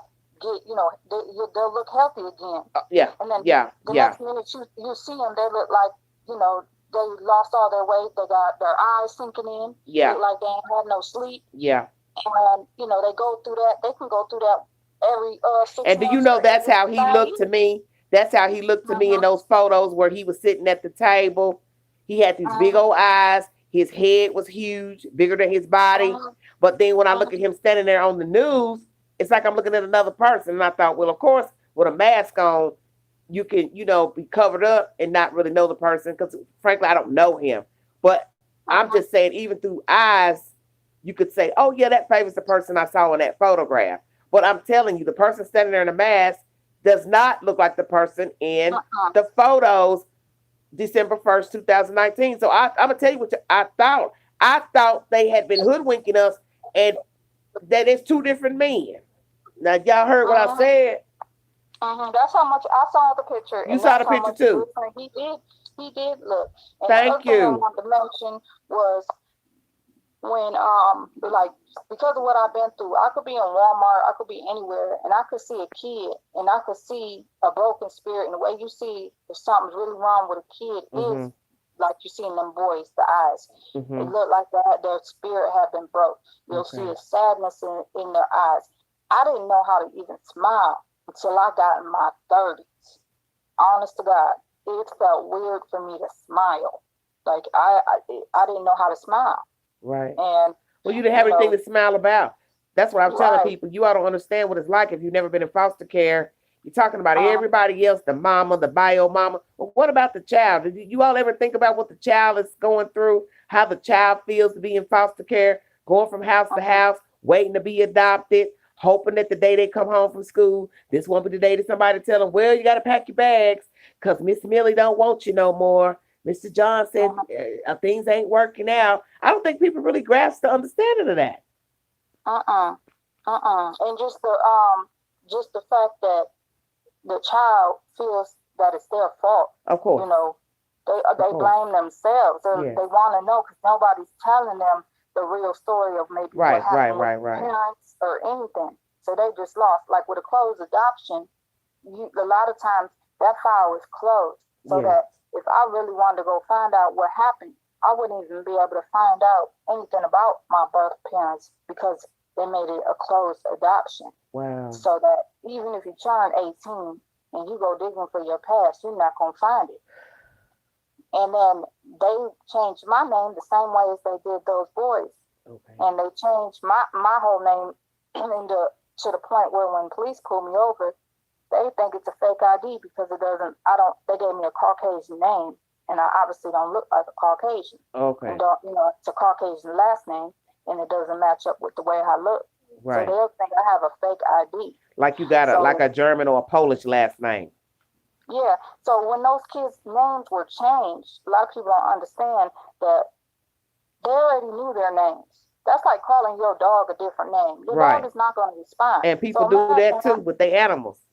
Yeah. So imagine, They how a do. kid feels, and they know their name I thought for about that X too. amount of years, and Hmm. then you have these people, these Calling you strangers, another and they name. got to I don't even change like your those whole names, identity. tell you the truth, baby. No, I don't I like like the the names that original they name. gave those kids. It's something sinister even in those names. Do y'all understand what I'm saying? There's something sinister in those names. When I asked why would they change my name, they told me because they thought I was going to be made fun of in school. But my real name was Jasana. And so many people, I said, there's nothing wrong with your name. I don't know why they changed it. They changed your name because they could. They wanted to change my name so that I would fit in to the Caucasian society. Right. But again, But you still, are you more of a lighter skinned complected child person or a brown skinned person? A lighter skin. You're lighter skinned, okay. Mm-hmm. And I remember the way I found out was I was in McDonald's and an old lady, she had been about 70-some years old. She just kept staring at me. And it wasn't a bad look. She just kept staring at me. Mm-hmm. But some people, they had an intuition spirit to say something. Yeah. And I was with my adopted mother. She was in front of me. She had blonde hair and blue eyes. So she obviously knew I wasn't her daughter. She walked up to me and she looked at me seriously in the eyes. She said, never stop being who you really are. Never be ashamed of who you are. Right. And she said, and find your roots. And she gave me the stern look. She said, find your roots. And at that moment, finding my roots meant you are different. And it's okay. Mm. And she knew that, So when I grew up, I just didn't fall in the Caucasian society because I was being made fun of. Mm-hmm. I was being called Big Booty Judy, and in 7th grade, we were calling M words, in kindergarten. We were hiding. What state did you grow up in, baby? I'm sorry. What state did you grow up in? Michigan. Michigan. Okay. Mm-hmm. And where they had me, I was, at an all Caucasian school. In an area. Okay. And this is what happens is that her best friend adopted 4 kids from 4 different countries. Okay. And one of the girls was from the same country that I was from and the same age. That adopted father had a room totally far away from him and his wife room and was molesting that girl. What ended up happening was, she had lost her mom, but she permanently in the hospital for the rest of her life. And a lot of people don't understand that these kids, 7 out of 10, they said statistics is going to, 2 of them are going to, 7 out of 10 is not going to make it. They're either going to be in jail, they're going to commit suicide, they're never going to be right in the brain, they're always going to, have something wrong with them, or they're going to be on drugs. So they don't understand that these kids is permanently, changed. And so now that I put everything together, my adopted mother was competing with her best friend because she had adopted. Well, see, that's the thing. That's the crazy stuff that people do. They do stuff for show. A lot of people do that. They only take in kids because of how it looks. Oh, I go to church, so the people in the church will think I'm a great person because I took in all these kids. Or I went to Africa and adopted a baby. Or I went to China and they don't even want them kids. And we already know because you hear the horrible stories that the children start telling people that they've been mistreated by these people who adopted them or took them into foster care. It's insane to me. You don't want the kids, don't take them. What I did, and I would tell any other person that has been in the system that may be on here, is that I had to come to a point where I said I have to forgive her. And people wouldn't understand that. They would say, you don't have to forgive her what she did to you. Yeah. And I said, yes, I do, because I have to forgive her for myself. Because if not, I'll be harboring that negativity, that hatred, and maybe projected to the world that didn't deserve it because they didn't do it to me. Right. So I had to release that. And the moment that I forgave her, wasn't I forgot. I haven't talked to this woman in 16 years. And I picked up the phone and I called her and blew her mind. And she answered the phone and she said, she said my name. She couldn't believe it. She dropped her phone and she immediately started crying. And I told her, I said, I'm not calling you on any bad terms. I'm calling you on to let you know I've never forgot what you have done to me. It has affected me tremendously in life. I said, but I forgive you for myself. Something gave me a feeling that something was going on with you. I don't want you to die and not understand that you got to ask God for forgiveness for this. And she said, how did you know? She said, I said, what do you mean, how do I know? She says, I have breast cancer. And she said, and since I had breast cancer, I've always thought about all the things that I did to you. And was this, of course. Was this the price I, had to pay for it and whatever. Right. And she, at that point, she wanted to, just really find out what I was doing and how I was doing. She wanted to make up for what she did. I wasn't calling you for that. I was calling you to get that burden off my chest and get that coldness out of my heart and for my own self. It wasn't about building a new relationship with you after what you did. You ain't cared about me in 16 years. Right. She actually came into the foster facility I was at. She came in with black garbage bags of my stuff, dropped it at the door, looked at me, and walked out. Like I was nothing.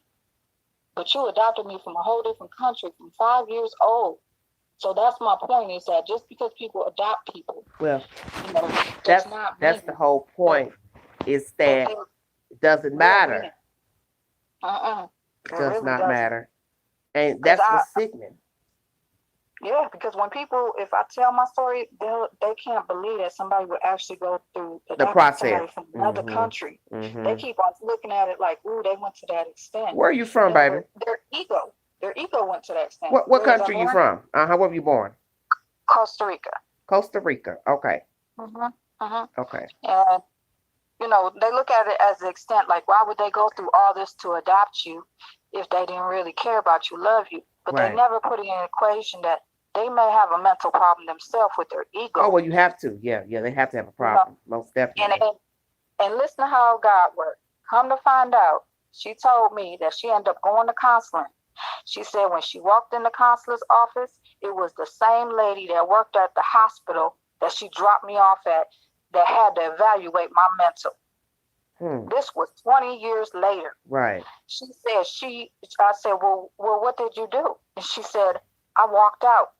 And the lady stopped me and said, no, everything happens for a reason. And she said, I remember that little girl. She said, and she reminded me as a flower because she was very, very soft and she meant no harm by nobody. And I know that hit her like a ton of bricks. So I left it always as God's vengeance. And that right there, I know hit her hard. What's the chances of that? You pick out a counselor and she ended up being somebody that worked at the hospital that evaluated the girl that you said something was wrong with. Right. Small world. So I always tell people the world is small. But all along something was wrong with her. Yeah. Well, it usually is. But with kids, the main thing is it's not enough people that are actually fighting for or speaking up for the kids' voice. Right. That's how we felt. We didn't have a voice. We're just a number. Like, we really feel like that. We're a check and we're a number. And that's it. It doesn't go beyond that. But it's just sad that a lot of times that is all it is that you are a number. You just somebody wanted to come up and they found an easy way to make money by taking children and putting them in their house. And then there you have it. And that's just bad. And so many times that, people will just turn their head to maybe a neighbor that has a child and they see something that's not right. They don't want to get in their business. Oh, people don't like saying anything nowadays. People still the same now. They don't want to, say anything. And that's how it's been for the foster kids, is that nobody wants to say anything. They know the system messed up. It's been messed up for years. It's not the social work. I don't even blame the social workers because their caseload is so crazy. I've seen the stack of their files, and it's tall. and Right. they got to hit every house and, you know, do this and do that. And they don't have enough people that care, that's not doing just the 9 to 5 in the system. Right. And they have somebody that has too many files to even have the time to really care. Yeah. Well, they don't have enough people working for social services. Yeah. Because like I tell people, they don't pay the people anything. So nobody's going to waste 4 years of college, 6 years of college to go into a field where they can't pay. They're not going to get a decent pay, and they got to pay the money back to the government for the money they got for the school. Just like with police, they have a quota that they have to meet. Yes. So as many cases they can close out, and as fast as they can do it, and as fast as they can place a kid, Right. that's their mission. Right. Because one down is less a load to them. This is true. Yeah. And that's the honest truth. I watch how the system works, and it's not just bad; it's terrible. You know, and that's what kept me up, is that I knew another kid had it 10 times worse. Well, let me ask you this. That's what. Go ahead. I'm sorry.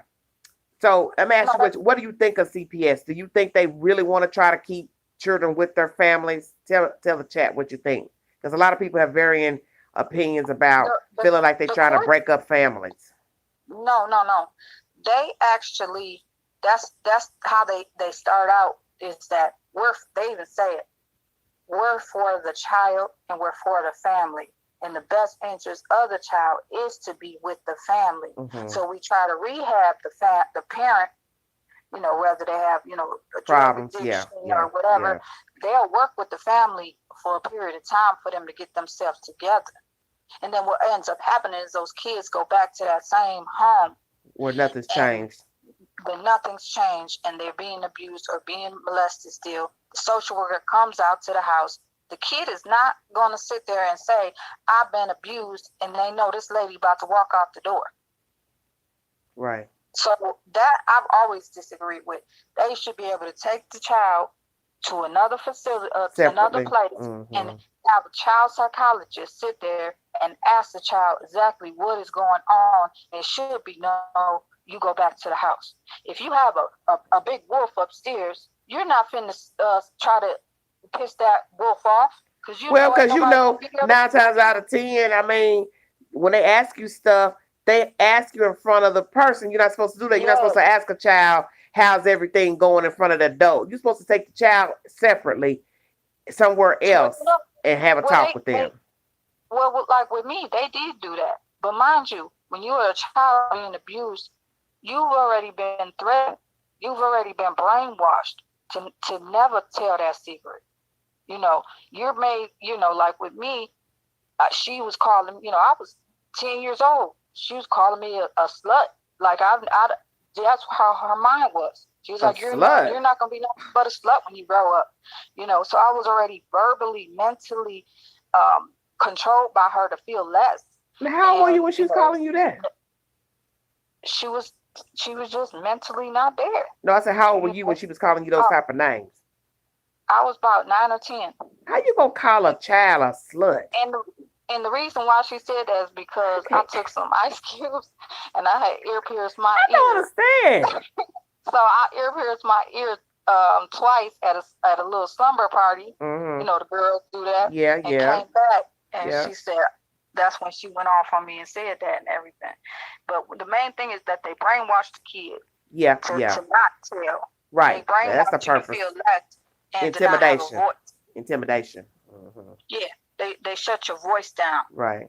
And the child looks at it like, a lot of children look at it like, well, I don't want to be bounced around no more, so it ain't that bad. So I'll just do what I got to do to survive. And that's the thing people don't understand about foster children, is that a lot of times they will subject themselves to the abuse because they don't want to have to pack up their things and go somewhere else and start over with a new family and try to adjust to their ways and disposition. You know, that is just, can't nobody understand that. They're in their mind, just like with me, I was saying, well, what if they put me somewhere else and it's worse? And it can be. Yep, and it can be. And you know, I would go to school and I would wear, you know, like long sleeve shirts, you know, and because you know you have bruises on you and stuff like that, and you're ashamed. You actually feel like them bruises is what made you ugly, and it's your fault. So you're trying to cover it up. So the whole brainwashing that people do that abuse kids is so sick Yeah. because the child actually feels like it's their fault. Right. So that's why we have kids that grow up and they end up being, you know, in jail, in prison, Yeah. because they don't feel worth nothing. They never were told they were worth something, or never told even I love you.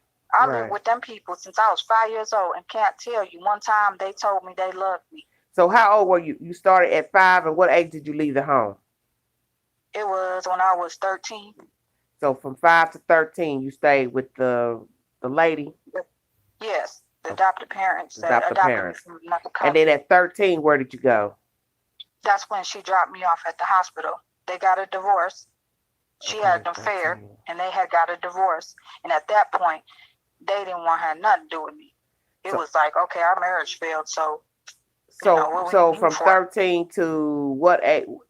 So at 13, you went to the facility. How long did you stay at the facility? at the facility I was at, that was the one I was only supposed to be there for 30 days. Right. It was a state facility.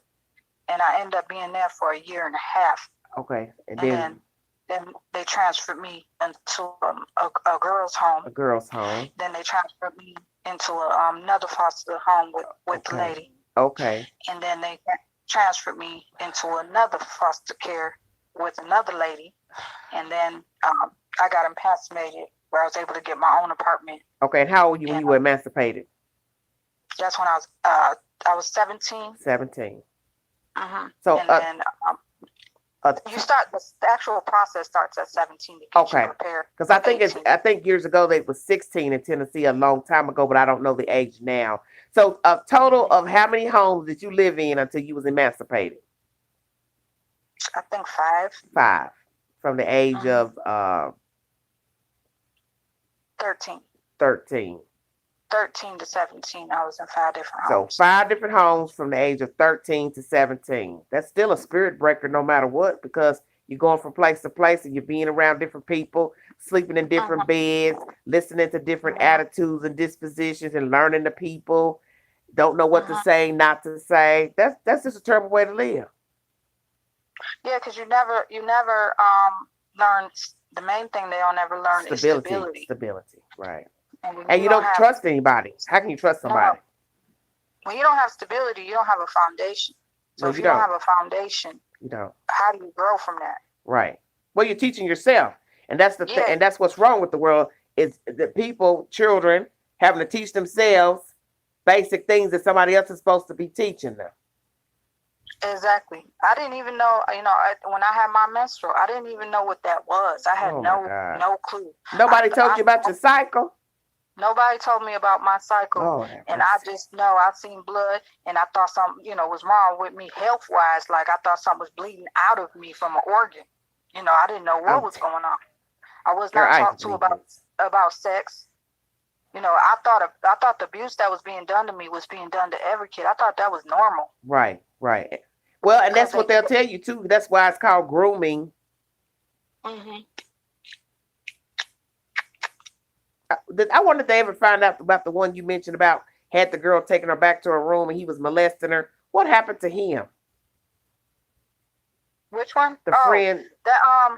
The girl ended up going to a permanent psych hospital Okay. where she permanently there because she wouldn't stop trying to commit suicide. At that point. And then people wonder why with people them- act the way they act. Yeah, but what happens is a lot of times nothing happens. Well, like with my adopted parents, all they got was they got charged with neglect, and abuse, but they were charged to pay a fee every month that I was in foster care. So to them it didn't A mean nothing fee? because they had money. What you mean a So fee? They had to pay. Like a fine? Yeah, they had to pay $400 each for every month that I was in What foster the care. hell? So that basically was going towards the care of whatever, check the Oh, so and you know they were hot butter. Uh-huh. They hated you, I bet. Yeah. They sure did. Well, she sure Lord did. have mercy. But that was the thing that the reason why I was thrown out was because I never spoke up because of course I was intimidated. I was, a child. But when I became, you know, a young adolescent, I wasn't talking back. That's the way she put it. You know, exactly what I said was. I don't think it would have you know, mattered. I don't Yeah. think it would have wouldn't mattered have mattered. either way if you But talked. for me to finally say, out of, you know, all them years, I never said nothing, and then I finally look at you and say, you don't even realize you give me nightmares. In other words, you don't even acknowledge the pain that you did on me. Well, and you got to be able to sleep. know? Everybody got to be. Everyone is entitled to dream. And if you can't even go to Mhm. sleep, and you got to worry about falling asleep and having nightmares. That's a terrible way to live. I mean, you're already suffering with your eyes woke. So I think your dream should be private to where you can have some solitude and dream. If you can't dream, you're in bad shape. Yeah. As soon as the garage door was about to open, I Oh, would God. literally go in my room and go underneath the covers and act like I was asleep. I would be put on punishment for a whole summer that I wasn't able to come out of my room. My Ooh, food honey. was brought to the door, and it was knocked on the door, and I would know my food was on the other side. That's But you sad. can't go out. You can't go outside. You can't play with any kids or nothing. You know, it was all control. Yeah, well, that's what it's about. That and intimidation. Yeah. But with those kids, I believe, just like you said, my spirit and myself is telling me Yeah. that they were coming up for that evaluation, because adoption, you gotta understand, just took place. Mhm. So when you throw a whole adoption, meaning is you know, it's permanent, they still got to check on the psychological. Well, and that's what the lady said. I'm buffering. Sorry, I'm buffering, you guys. Sorry about that. But They have to see. They have to see if they need to put that child through therapy. You know, right, they have to check the mental out of what's happened to that child. right. So that's what I believe they were about to head for. They were about to head for that visitation evaluation, and they knew they weren't going to have no kids to provide. So that's what. But you knew that. But you would know this. that. But you would know that when you decided that you wanted to do something to the children, be it sell them, murder them, or whatever. So that doesn't make any sense. Because people, the thing is, a lot of people when they do that, they black out. Like, he may have totally blacked out, and you know, I believe he abused the kids before, but this time, I believe somebody snapped, somebody blacked out. So Because what you think he did? You think what? That evaluation was So if you beat one, why would you want to beat another one? Because she would tell me, I don't remember doing that, and she would be serious. That's bullshit. Excuse my language. That's bullshit. And she would look at me dead in the face and be like, I didn't do that to you. I don't remember doing that. Now you're exaggerating. And she really so Lita says the same thing. She thinks he snapped. So some of you all in the chat think that these people snapped on both kids. Both kids. Listen to what you're saying. Because with me and my adopted brother, she was beating us both.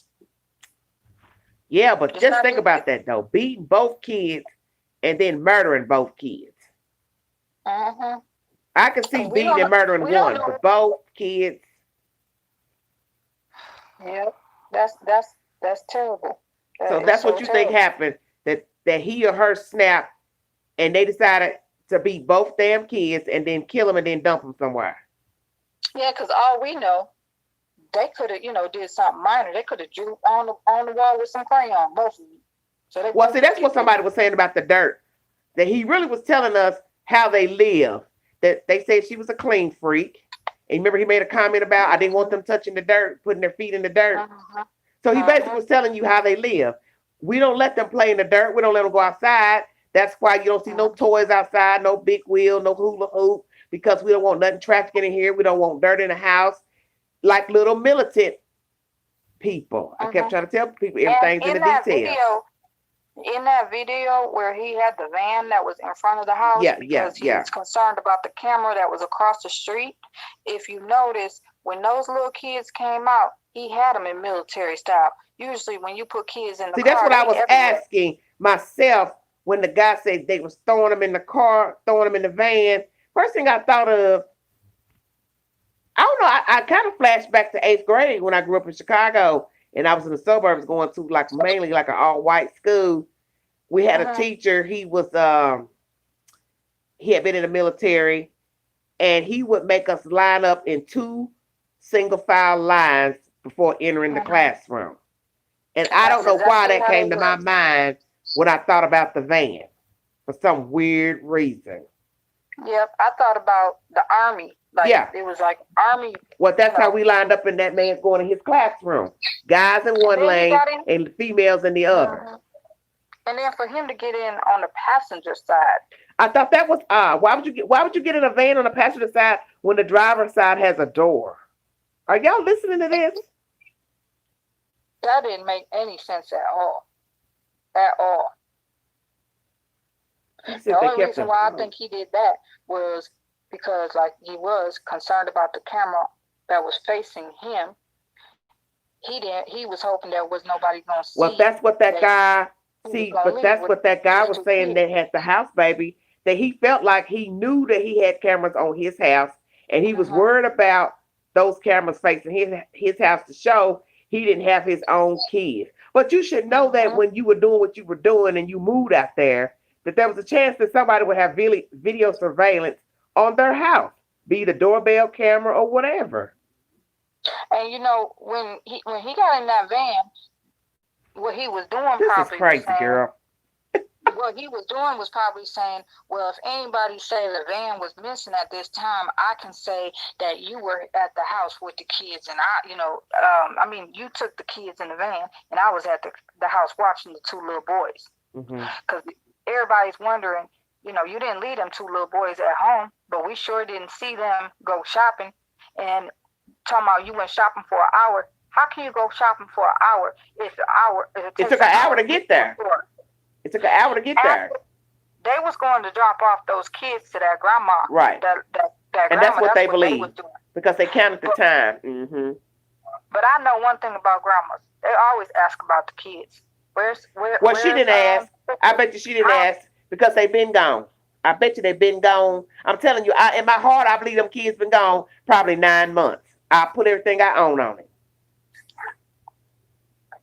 Yeah, and that's why they were so, when they did their interview, you could tell they practiced that.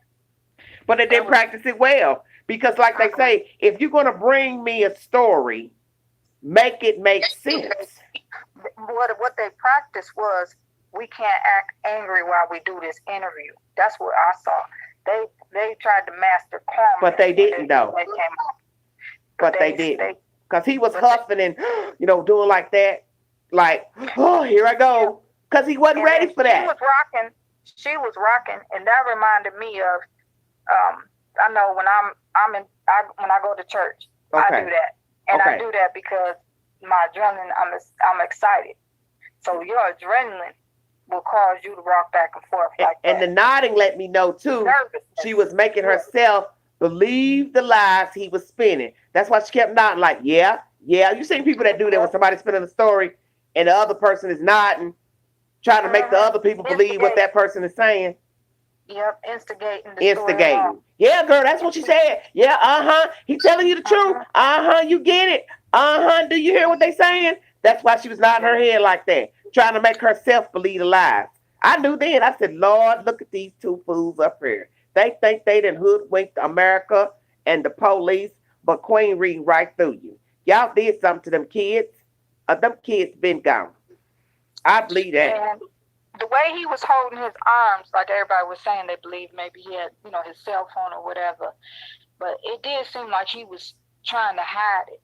Like, he knew they were going to eventually. Everybody know in the case, they always ask for the cell phones. They always, your computer. They've taken their iPads, computers, everything. So you are done once they go in there because most people do not plan murders and kidnappings. They just don't plan them thoroughly. But what they will probably do is Google how to get rid of this or how to get rid of that. And that's how they bust a lot of people. Right, the Google search. That phone tell on you on your history. Yeah, right. For months on what you looked up. And that's what I'm saying is that at some point, I'm not going to sit here in my right mind and think they use separate devices for probably 6 months to a year to concoct this farce. You understand what I'm saying? At some point, you may have went and got a dummy phone or burner phone from Walmart, Straight Talk or something. But you've been doing everything else on your iPad and your computer, your searches. You did all that, not thinking. And then as far as her having a drug addiction, what could have happened was she could have gotten in trouble with the law, because a lot of times if people get in trouble with the law, they do, if you get caught on drugs or whatever, they do a blood work on you when you get to the jail to see if you was high. And she could have gotten in trouble years ago, went to the police, got out of there, was mandated by the court to do a drug counseling. And got it removed to where it wouldn't be on a record. Where it wouldn't be on a record. Investigate you when they do that background check.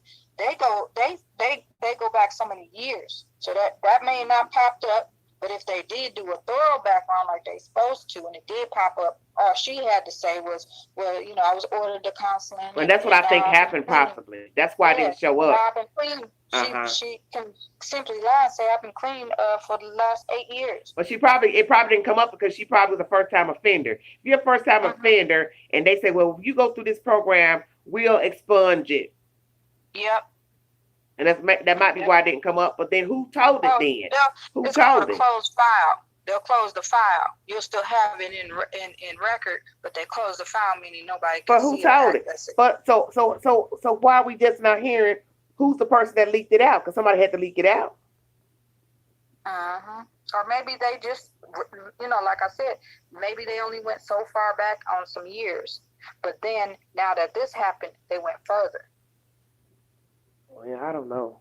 I don't know nothing about nothing that's going on in this case. This is probably the craziest case I've seen thus far.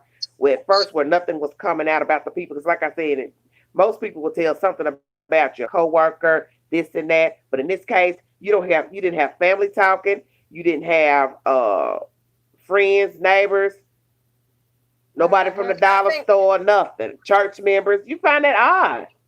Nobody talking. I think with the police, because a lot of people are saying that they, don't feel like the police are really addressing this. But what the police has to do is that they have to have no holes in a case. They have to have solid evidence, and it can't just be one thing. Especially if you don't have a body. They don't, and they don't have a body. So what they are doing is they're sitting back and they're waiting, because they know them phones gotta be tapped. They know social media, his brother, they trying to see what communication is being done to add that on the file, but they trying to get as much evidence as they can. But I know they done talked to those other two boys, and they had answers. Well, that's what I cannot wait to hear. Yeah, what the children have to say. Kid, have you seen your sibling? When was the last time? Last week. And the older children ain't gonna lie. Once they feel comfortable, they get them in a comfortable environment. The older children, they will be more conducive to tell the truth and be more descriptive in, what went on at the house, how were you treated, did you eat well, did you have friends, did you go anywhere, what was it like living with mommy and daddy, just all kinds of things. Did other people come to the house? Did you go meet other people? They're gonna tell it. They're gonna tell it all. But not only that, your child is going to have a toothbrush. Your child going to have some dirty clothes there. Some evidence is going to be there that the child lived there. Oh, yeah. Now, they could have had some clothes there to play it off or whatever like that. I thought about that too. I feel like they should have brought in the dogs to sniff the floor, because their feet scent would have been on the floor. Okay. The scent of the child may have been on the floor. Well, they already said the dog sent it. Right. In the house. The dog could have scented the clothes, but I would have had that dog nose on the floor. Do you smell their scent on this floor? Because kids have to walk on the floor if they live there. But if they never was there, there would be no scent of them on the floor. Well, we don't really know what kind of dog they had, or the expertise of the dog, or if it was more than one dog. But we do know nothing was outside that house. So whatever they had in the house that belonged to the kids or not, it stopped in that house. Nothing was outside. And just like they said, no footprints. What that guy said, the AV guy said on the other channel, no footprints. So you messed up right there. You gonna go call the police, hide behind a tree, duck, goose, and you don't even got footprints or nothing. What was so crazy? Of course, he said, okay, so of course it would be footprints in the dirt, because he said, I made them stay on the concrete part. And this is my thing. When he said Crazy. he went to go look for the kids, Hmm. you walk down the street, your footprints should have been in the backyard because you should have been looking for So them those were the back footprints there. I'm really thinking of. His footprint should have been in the backyard. Yeah. Yes. His because it's dry back there. If it was your child, you'd be probably running footprints because you done ran out of panic looking in the back. Oh, where they at? Where they at? Yeah. You're not calmly walking nowhere. Well, You're gonna be knocking on the door of your neighbors. You're gonna be frantic. He literally was walking down the street holding his phone like he was on Instagram. well, let me tell you something. I keep telling you all, the answers are in front of us. It's just a matter of what you will receive. The fact that they found that camera, that girl that's been snooping around on that property with that guy, and they found that camera in the back window, if that actually belongs to Trezell and the wife, and they say they believe it's been there, it don't look like it was just hung up or thrown up there. Yeah, You still hung yourself because your own video footage is going to show what the hell you were doing on December 21st. But not if it was not plugged up. If it was a dummy camera. Because Well, a lot of people have dummy cameras. But I'm just saying, just in case if it is actually a real working camera, you ain't thought about it running, showing you weren't out there, your kids weren't out there, you didn't throw firewood over the thing because you were never in the yard because the kids were never out there. See, I tell you, people don't think about stuff. Where is he getting firewood at in the desert? I didn't see any trees. Well, this is what you need to understand. They already said that there was firewood, I think, piled up in the house or somewhere else. So he didn't have no reason to be going out there to get no firewood, if I'm not mistaken. Yeah, if you think about it, if you know you got to drive an hour to get some firewood, you would already have a bunch. You don't have a bunch, so you ain't got to keep running out. Because that's what people do in the winter. They stockpile it and put it at their fireplace. They don't have to go out to the shed and get firewood because they already got it stacked up outside the fireplace. A lot of people will build something around the fireplace that will hold the firewood. And the part about, okay, your kids is young. And when they showed him going to look for the kids, it was dark. It wasn't almost getting dark. It was dark. Okay. So how can you have your two younger kids go in the backyard in the dark and we know it ain't no light back there like that? I don't know. Two little young kids, and then they was playing with chalk. They wouldn't even be able to see what they was drawing in the dark. Well, I believe what the guy says, the footage that he saw, besides the one that we all saw on December 19th, he said he saw on the footage for December 21st that he was not in the yard. There was no children in the yard. He was not in the yard throwing firewood over the fence. What he saw was him playing duck, duck, goose around a tree, waiting for the police to show up after they made the report. And that when the police pulled up, he stepped a few steps, then stopped. I don't know what the hell. I haven't seen that. He didn't even go to the left. I didn't see that.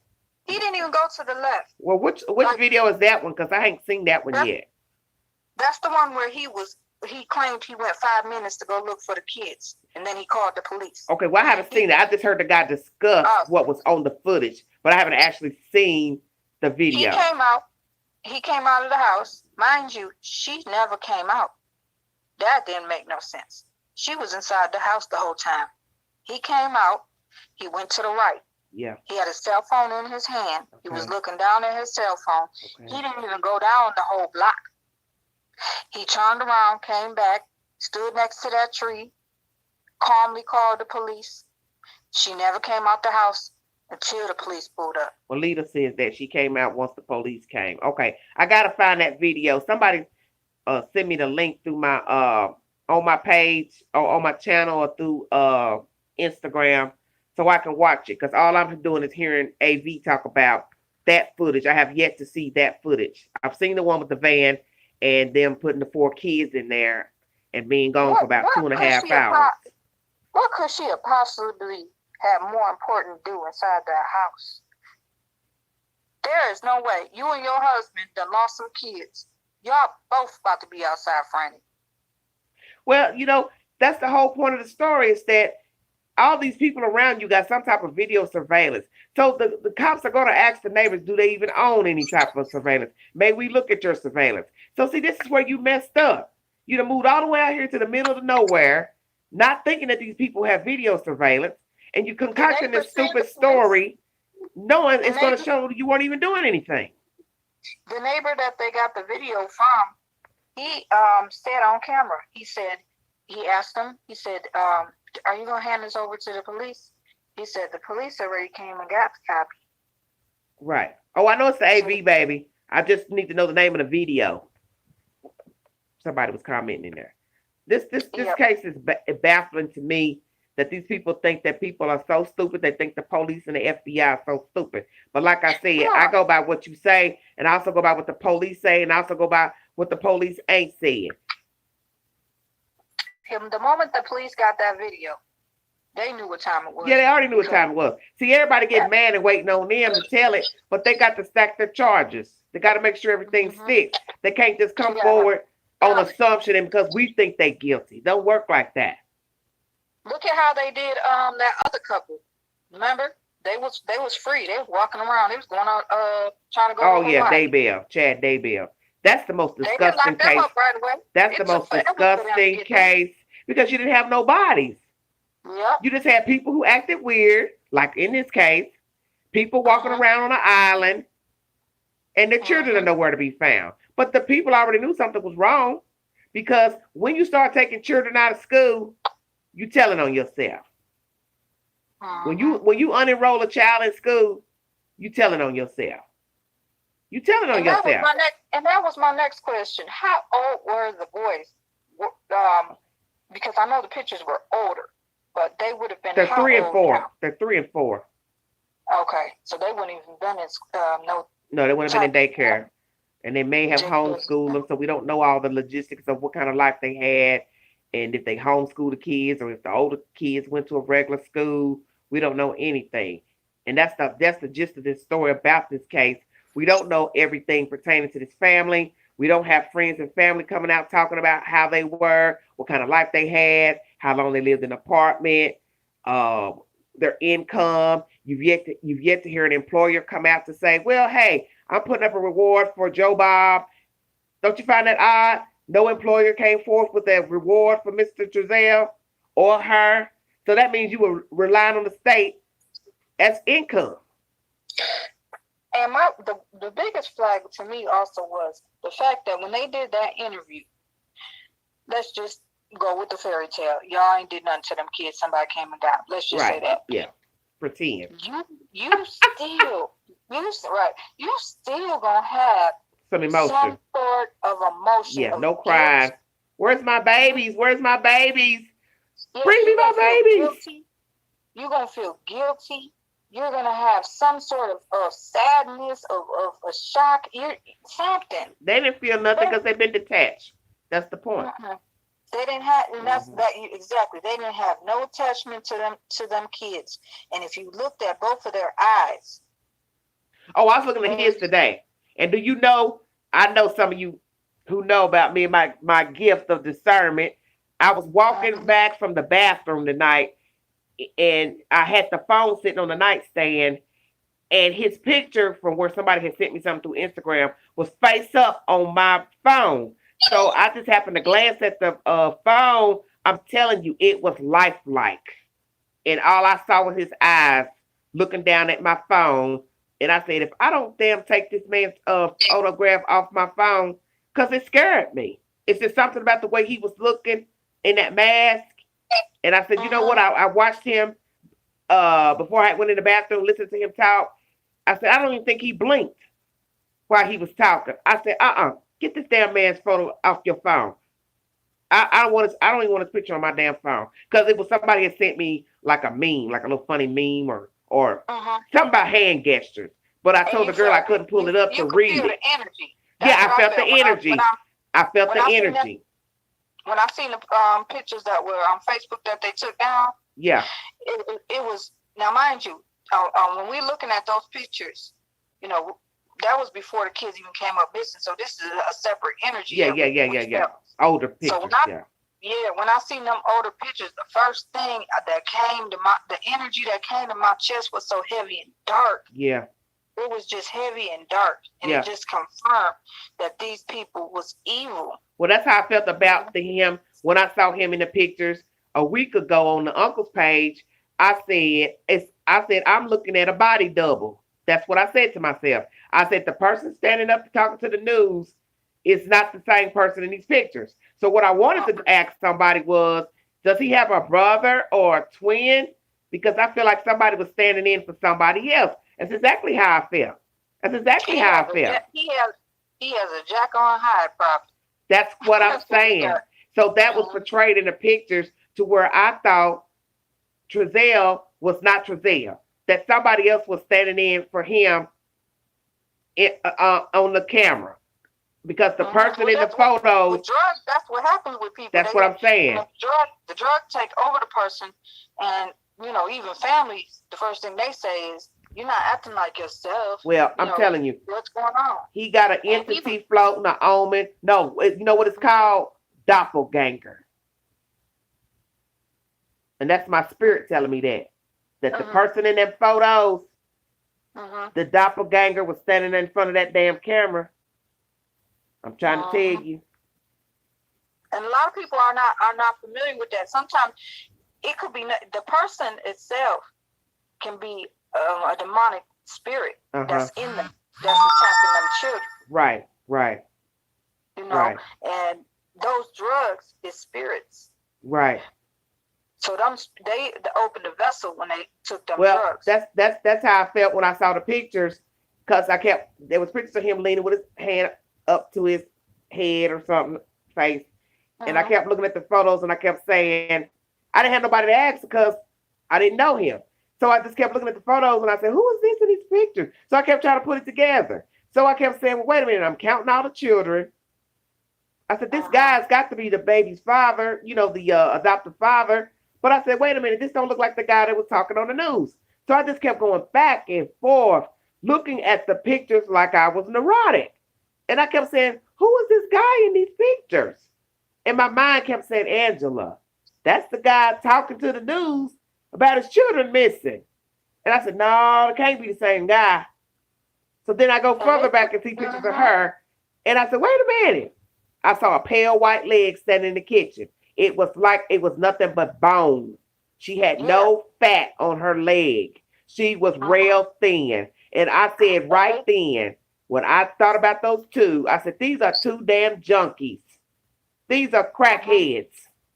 I said it. How they both gonna just be that skinny? That's what I'm saying. And that's December 1st, 2019. In those photos uploaded on the uncle's page, them look like two junkies in those photos. And I don't know if you noticed, the little boy's arms were so skinny. His leg was so skinny itself, the little boy. He looked so skinny. Like you see the kids that are starving and stuff like that. See, I really couldn't tell their pictures. I guess I didn't look at all their pictures. Just a few I saw on the page. I didn't want to say anything bad about the kids because all I had was just really headshots to look at. So I was like, well, I can't say maybe they're petite for their age. You know what I'm saying? Like some children are petite. The kids' heads look bigger. One did. Now, they're bigger than their bodies. I will say the one who I think is the oldest, I will say that on record. I thought his head was too big. Yeah, that was the one I was looking at. That's the one I thought was too big. Yeah. And his little legs didn't have no meat on them. So I said, well, maybe it's just that they're just, petite children. Because sometimes you do have children who are petite, and then the father is still lean even now. In the photos, you see him standing there talking. Well, no, that's not their father. Look at me. See, I'm tripping. Right. Oh, God, help me. We try. Well, he can mimic him, so I don't know. I guess I need to see their biological father then. Where are they at? Where are they? Anybody thought about that? Where are the biological fathers, and why haven't they spoken? See, it's too much mystery pertaining to all of this. And that's what's sad to me. It's not like somebody gave up their kid or took their kid and the mother's dead. You can't get no information about the mother. The mother's been crying on TV about her kids. She said she complied with all the rules, but yet we don't hear nothing from the fathers. They haven't issued no statements, and I find that very peculiar that on the day she found out that the children were gone, she rode up to the house with two biological fathers, but yet they refuse to talk to the news. Why not? Why would you not want to talk and tell, hey, these are my babies? You know why? Because Okay, Lita said the biological fathers came out and spoke. Well, Lita, I haven't seen anything. So what news you been watching? Because I haven't seen no biological fathers speak, baby. I ain't seen them talk nowhere. And I've been watching YouTube videos in the queue. I haven't seen them either. I haven't seen She said Google it. Well, why they don't come up in the queue on YouTube? Because all them videos be popping up one after the other pertaining to this story. And I've been looking through all of them. Well, but I don't know which one. I'll Google it through YouTube when I'm done. She said I saw it while searching for the pictures. I don't know that. And Nietzsche said the same thing. I don't know that either. Yeah, I all these videos been popping up all day today. Okay, well, Lita, what did they say? He has dreads and an older guy. Well, do you want to come on, Lita? Well, Lita, do you want to come on here and tell what they said? Because you don't have to keep texting. You're not gonna send me the article. You gonna get up here and read what they said. You can get up here and read it and let everybody hear it. And I have you on a video and let everybody hear you read it. I'm not reading nothing tonight. I didn't get to read it. Well, pull it up and get on video chat and read it, girl. So I sound like somebody's mama. Help the queen out. She said, I'm looking for the pictures. Well, Lita, pull it up and then come up here and call me and read it out loud to the audience what it says. Can you do that, dear? When you was talking about them looking skinny, off topic, y'all favorite Birmingham people going at it on Facebook. Nietzsche, I don't want to hear nothing about them folks down there in Alabama. Planet of the Fakes is gone. And that was Planet of the Fakes thing. I bet you I won't be talking about them folks. I ain't trying to be desperate for no views for YouTube. Listen, yeah, that's why I watch you, because I know you're doing this out your heart.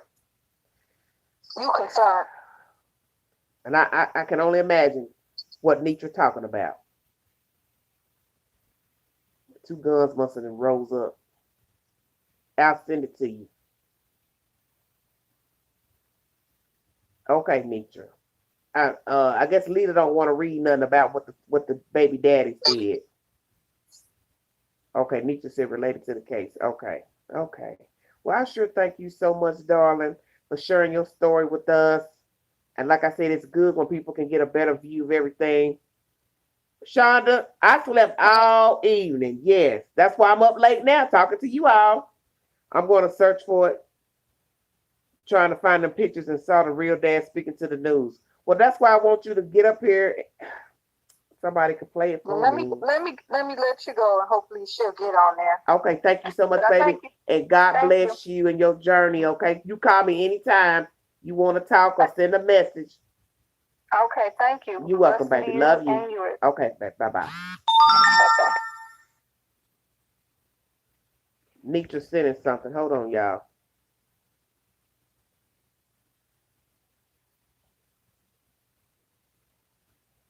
Oh, Lordy. I haven't found it yet, Queen. Oh, Lord. Oh, Lord is right. The Lord said, don't call on me with all this nonsense.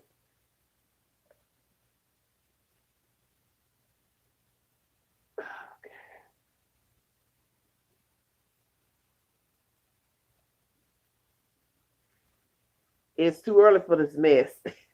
Look, it's 6 o'clock in the morning. I got 58 in the chat, 48 thumbs up. Y'all sitting there listening to all this crazy stuff. I want to thank all of you for listening and getting up out y'all slumber with this nonsense. I don't see what you're showing me.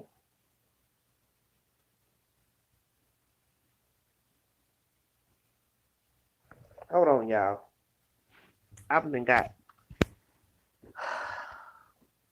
befuddled with all this stuff. I got too much going on. Devices. Hold on, you guys. Let me see. Trying to see if Facebook won't come up. Well, wait a minute. The content you requested cannot be something, it says. It won't pull up what you sent. That should tell you something right there. I'm going to pull it up in Chrome, see if it'll pull up in Chrome. Oh, Lord Jesus. Not here, it's 3:56 a.m., so I want to know what's going on. Shonda, cut it out. The link you followed may be broken or the page may have removed go to news feed. Let me see. I don't see it. I got 54 messages.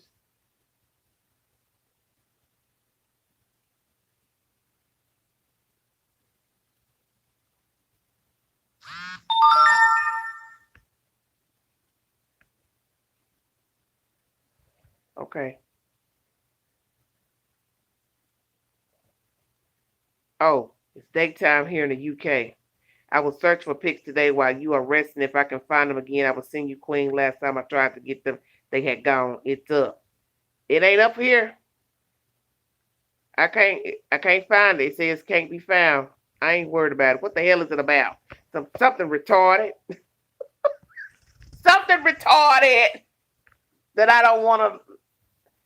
Ain't gonna be turning up my phone. This devilment all on my telephone. Now let's see what Lita talking about. Nitra, what you talking about is not coming up. Here's the link for the surveillance video, Queen. Okay. I watched that, the live part 2. Why I missed out with him hiding behind a tree and stuff. I don't know how I missed it. I have to watch it again. Thank you, Lita. Well, it's 2 hours and 26 minutes in this live. I don't know what's to become of this story. This is probably one of the craziest stories I've seen in a while. And it's a bunch of buffoonery, I'm trying to tell y'all. The only way I see the truth coming out is if one of them turn on the other. Seriously, I think they have been taking off pics of children and pics of adoptive parents. What you mean, baby? What do you mean by that? Jesus, help the children. I don't know what to say. Anybody else want to call in before I get out of this chat? Probably should read some of my comments on YouTube because I know I got something waiting on me.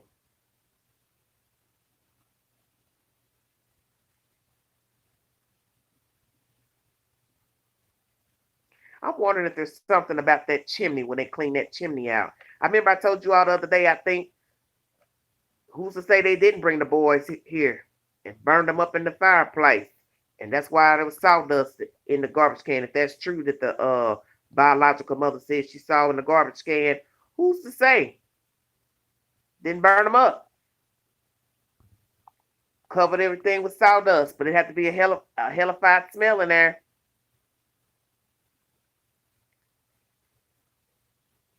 Okay.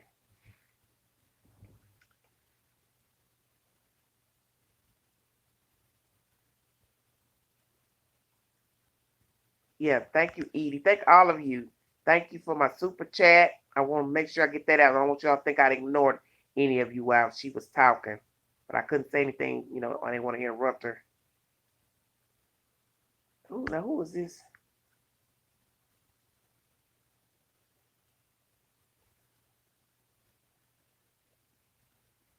Now somebody asked me where I got my information from. It has been said they've been going in and out of the house. Have you all not heard that?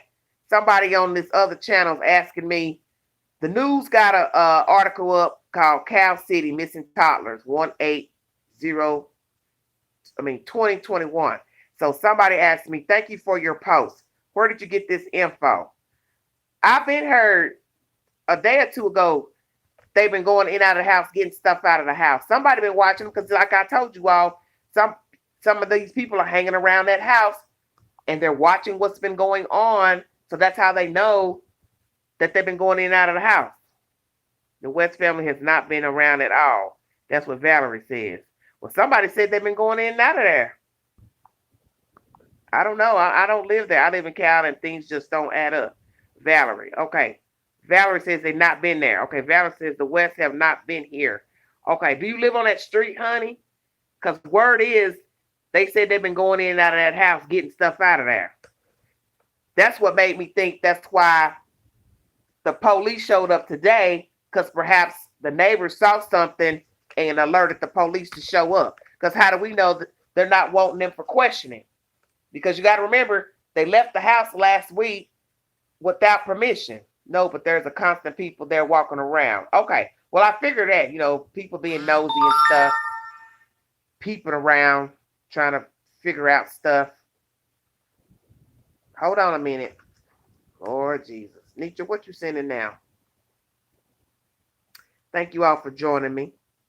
Meet Google Drive, one place for all files. Okay, let me see. Opening document. It says, unable to access document. The owner will receive an email notification for the person requesting access. Then I have to press an arrow for access. What is all this Secret Service stuff I'm doing? Have police been going in and out? I don't know, Jenny. I have no idea. I just know people have been hanging around the property. And as I said in my first introduction to the live, for those of you who have not heard what I had to say the first 5 minutes of this video, people need to stay off that property. Stay out. Quit looking through the windows. Leave those crazy people alone. Leave that house alone. Just find y'all something else to focus on. I understand, Mr. AV, they're trying to continue with the story and this and that, but I just feel like you shouldn't be on their property snooping around. She said, well, it's not nosy. They are hoping to see something. Everyone is pretty worried. The police department is super small here. Well, Valerie, what I'm talking about is walking on the property, snooping through the windows and doing stuff like that. You don't know anything about those people. These people could have killed kids. That's the point I'm trying to make to everybody. Do you really want to be on the property of people who murdered children? You don't know who's also watching you while you're snooping around and looking at stuff. That one girl, she's been on that street at night. Those people could do something to her. She's already gotten threats to her life already. The white girl who's been posting stuff to Facebook. I'm not going to call her name out because I don't want to add fuel to the fire of anybody doing something to her. But what I'm saying is, she's already been threatened by the brother from Washington, D.C. Who's to say that one day while you're sitting in your car and you're just talking and posting to Facebook, somebody's sitting there lying in wait, wanting to do harm to her? That's the point I'm trying to make. That it's probably a best bet for everybody to stay away from that house. Yeah, they haven't breached the property. We do think they did something. I haven't been there really. The NAACP brother, yes, he's threatened a white girl. And she's made it public. And she's also allegedly, I think, went to other NAACP chapters to complain about him. So this is why I keep telling you all, this is not a game. Some of these people out here, y'all don't get it. You don't know these people. And it's not that, hell, I'm afraid of them. I'm just telling you, you don't know these people. The new Watchmen video checks all the neighbors' cameras. Yeah, I saw that, baby. It stops by some abandoned house on the 19th before the leaves. Hold on a minute. Let me pull it back up. Hold on. Sorry. Police said they can't check the abandoned house without reasonable cause. Okay. Nobody should be at the house. Nietzsche, right. Right. And that's my point. You want to ride by the street and look at the house? Cool. But once you start parking the car and going over there lurking around in the windows, I don't advise anybody to do that. I'm sorry. I just don't. Because I don't know these people, and you don't know other people who might come by and want to do harm to you. I've watched every channel, trust me, looking for truth only. Only in camera footage. One of the neighbors is videoing as we speak. No need for people to be near the house now. It is being watched. That's what I'm saying. People have been busting out the windows. Well, they got a board up on one of the windows. But what I'm saying, okay, Palmer Violet said AV had threats also. That's what I'm saying. is that there are people out here who are rallying behind this family. What makes you think they won't pull up and watch you all hang out there and follow you home? Damn, do I got to spell this out to people? I mean, I'm not trying to be rude, but you don't know these people. You don't know these people. You can't put trust in strangers who've been lying to the public, probably lying to the state, lying to neighbors. I'm telling you. Does anyone else think this couple isn't really a couple? Valerie, let me tell you something. You sure asking the wrong one because these people are sick to me. That's all I'm going to tell you. They're two demons to me. I think death threats. Well, that's my point.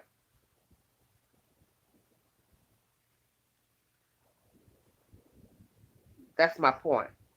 You don't know these people. And I'm not saying you should fear him, Trezell, and that girl. I'm just saying stay away from that house. Don't go around peeping around that house, looking around that house, because somebody might come up and befriend you and act like they're being friendly and might, hey, you don't know. You just don't know people. Yeah, wait for the case to unfold. Nitra, I can't get whatever you're trying to send me. Sorry. Correction, it's the biological grandfather. What about the biological grandfather? You talking about his statement? I read that statement he put up on Medium in response to what Mr. Watkins had put up on Medium, Leader. I've already watched it. No, I've already watched the statement. Now, if this is an interview, no, I haven't seen it. But I did see his statement that in his response on the Medium app. I've got 61 in the chat, 50 thumbs up. Thank you. And thank you for the super chat, you guys. Thank you so much. And if you want to cash out a queen, I'm $ Big Angie 129 for contributions to the channel. Thank you so much. Okay, what is this? Lots of unanswered questions. And yes, they are skittish. Did y'all see when they almost broke their necks when the truck was coming down the street? No, I didn't see that. God, how much footage is there? There may be damage evidence to messing around in potential crime scenes. Right, that's why wearing all this black clothing, etc. Exactly. I don't trust none of them. I think they're punks, but it doesn't matter. I just think it's best that everybody stay away from those people. As I said in the beginning of my video, stay away from that house. Don't bother that house. Stay out of their DMs. Don't try to message his family members, his friends, associates. Stop Facebook hopping from page to page trying to get in these people DMs because you don't know these people. And by law, it's harassment if you're stalking these people. Just leave them folks alone if you know what's good for you. Now, you do what you want, but you're asking for trouble going in these people DMs. You don't have no business asking them nothing about what you do with the kids, what happened, what kind of person is he? I think we kind of know what kind of person he and Jacqueline are. We don't need to be in their DMs to ask. I'm just saying. They're going to the other property today. Yes, I heard that around the time he said rambunctious. Well, he was speaking of what his life has been like with those children, Valerie. See, that's the thing people don't understand sometimes about when people publicly speak. They sometimes forget where they are. And instead of him spinning the story of the children are missing, he's basically letting you know, this is what me and Jacqueline have been going through while we've been raising these kids. And I think he was telling us that the kids have been a handful, because some of you do not know in the chat that the eldest child was deaf. Well, he did speak out of turn. But basically, he was just telling you what his life has been like with the kids. Possibly one of the reasons that the children are no longer visible. They were tired of dealing with the kids. And they got rid of the kids because they were a handful. And when you look up the word rambunctious, it has many meanings. Disorderly. They were tired. They didn't want to be bothered. And like I tell you all, you don't really know the reasons that they took those children in the first place. I think they did it for financial gain. I think all this was for financial gain.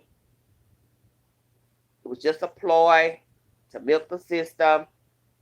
And somewhere down the line, these two concocted a reason to get rid of these children. And that's what they did. And AD was oily, but I mean, the truck was at the time of him saying that word. Okay, well, I'll have to watch it again. Pull up their videos again and watch them. That's what I'll do. But I thank you all for joining me. It's 2 hours and 40 minutes, and I don't want to hold you much longer. I didn't think I'd be running this long. I was trying to do just like a 2 hour or less live, and I will come back on when I get more information. I'll probably do a video pertaining to what Mr. AV finds out there at the ranch. Okay, Sandra says, I believe his brother in Washington, D.C. know they hurt the kids, and I can't believe he's protecting his brother. Hold on, baby. Let me pull it back up. And I believe the family know what happened and won't speak out. Justice needs to be served. Yes, indeed. Yep, and the state pays more if the child has a disability. That's the title of my video. I know they know about those kids being gone. Why do you think I didn't use the word missing?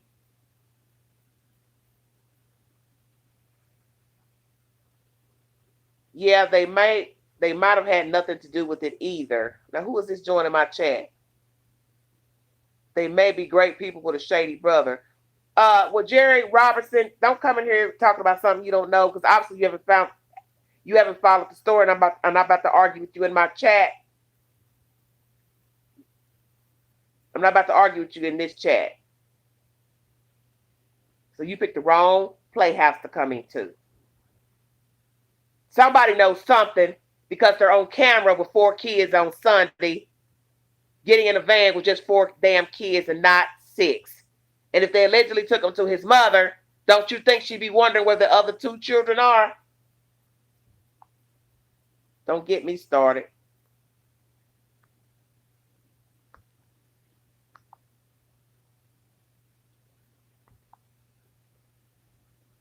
Now, see if you can comment now. I'm not about to argue with nobody about nothing pertaining to some damn sociopaths. And why are the last 2 not old enough to go to grandma's? Well, Valerie, that's the point. But this is what I've been trying to tell people. When you're dealing with a sociopath, they're going to always have an excuse and an answer. And even if they show him the video of him getting in the van with the 4, the first thing Giselle's going to tell the FBI, well, those 2 kids was over here, or they were over there. You can't prove that which kids they were.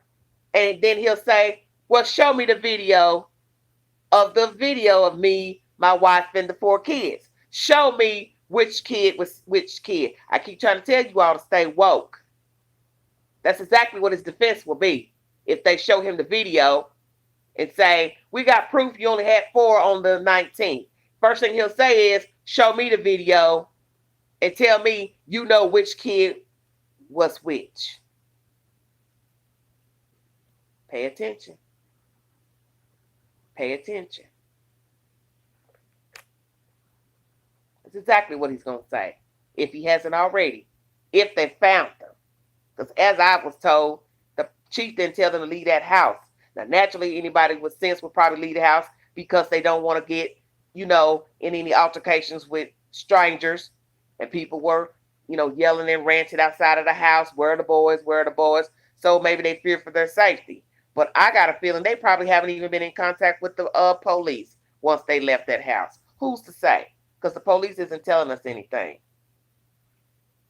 Yes, ma'am, Jenny. One of the children is deaf. Yes, he is.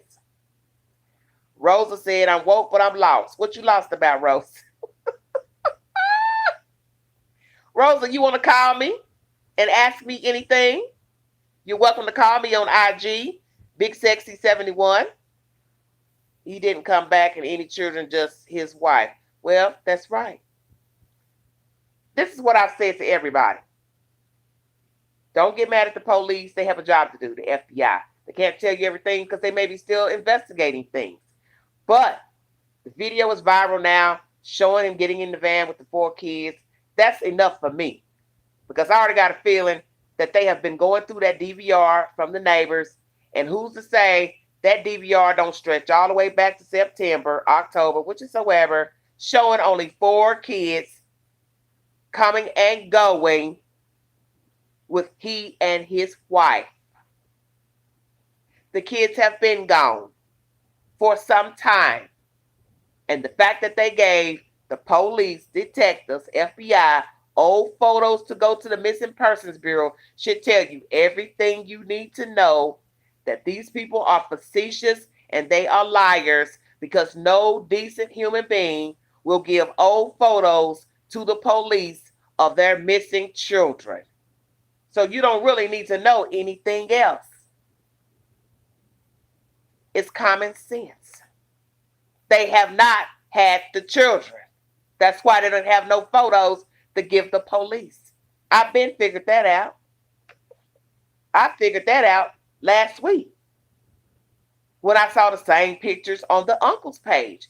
I said, damn, these are identical pictures that the police uploaded to the public. Why is that? I'll wait. I tell y'all, stay woke. Stop focusing on that little bitty crazy stuff. He said, she said, Facebook gossip. Stick to what has been revealed to you. Oh, and the move-in day. That's what I'm saying, Just Blessed. That's exactly what I'm saying. Is that they've got DVR footage, hopefully, from the neighbor. And he said it should hopefully go back at least, 90 days? Well, that should show when they moved in. Because from September to December 21st, that's 3 months. They allegedly went there on the 15th, somewhere in there. So if that DVR has footage from back to September, that's going to show who was coming in and out of that house. And even if the technology is grainy, the FBI has technology to clean up the footage and show us who has been going in and out of that house with the said children. Kids was not there. I believe my gut instinct. It is all going to be revealed soon. Yes, violence. I believe that too. That's how I feel. You all entitled to feel how you want about the situation. Because as I state, nothing has been proven to us by the authorities or by the suspects. I call them suspects because in my opinion, that's where they're at right now. I think the children have not been there, and I think the children have been gone a very long time. Hey, how you doing? I think the children have been gone damn near 9 months. I'm going to stick with that. The fact that the photos were uploaded day one to the authorities as older pics, that lets me know you never took pictures of your children and you didn't have any in your devices before they were confiscated. See, I go by reasoning and common sense. I don't need nothing else. Thank you so much. Thank you, Miss Violence. Thank you so much. I appreciate that. Yeah, I just chop things up differently than most people. And I've always done this. I'm very analytical. So I start from the moment a person talks. I go by what the police has told us. And so that's how I come to my decision on what I think is happening in the case. And the fact that the police chief told you all over a week ago, I suspect foul play, he was telling you what you needed to know. Now, did he have evidence that alluded to the fact that these two are involved, the adoptive parents? I don't know. But he saw something to give him that opinion. And that's good enough for me. Because I believe they are involved. Some form or another. Oh, Valerie, anytime. Well, like I told you all, I'm on Instagram. That is the way I've been using the past 2 nights for people to call me to give their commentary. If any of you want to jump on before I jump off of here to give me your opinion before I log out of here, you're welcome to send me a message now through Instagram, Big Sexy 71, and I'll let you jump on before I get off to give your opinion of what you think about the title of my video. If you also think the family members know about these children not being around. Oh, Lita thinks it's the fireplace. Well, Lita, it won't stun me if it comes out that they burned the kids in the fireplace. Who's to say?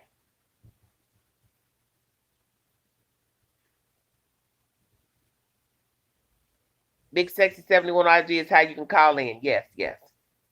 We can talk on video chat. You don't have to show your face or nothing. And I'll just hit the button and let you all give your opinion. Because it's 2 hours and 50 minutes. Once again, another 3-hour live. I can't believe you all are up this late. Good Lord. Clearly they have no patience. Why stay in the house with 6 boys? No, ma'am. They need to get that energy out. Well, Shonda, I think it's way deeper than we know. I'm kind of thinking that like other people. I think this man was he is a narcissist. He's on an ego trip. He's been in the military allegedly. He probably had them walking a fine line, the mother and the kids. What he said, go. I don't think any of those people were happy in the house with him. I think they probably had a very non-existent lifestyle. The fact that you didn't see any toys in the back of the house, not one thing, a big wheel, a skateboard, a scooter. Like I said, allegedly they moved from an apartment. So naturally they wouldn't have a lot of big toys in an apartment. But now you've been in a house. Wouldn't you buy something for the boys to play with before the weather got cold so they could ride up and down the street, do something, or in the yard? It's very odd to me. What else was ironic? He mentioned the pandemic and how it was why they stayed inside, but they moved in a pandemic. Well, Valerie, I hadn't heard that yet. I'll have to look for that video about the pandemic, but somebody else mentioned that to me. He's just a pathological liar. He's just a pathological liar. They got that big driveway, if you noticed, in front of their house. The kids could ride a scooter in front of the house with a mask on, if need be. So, just a bunch of bull. Okay, the unedited version. Okay.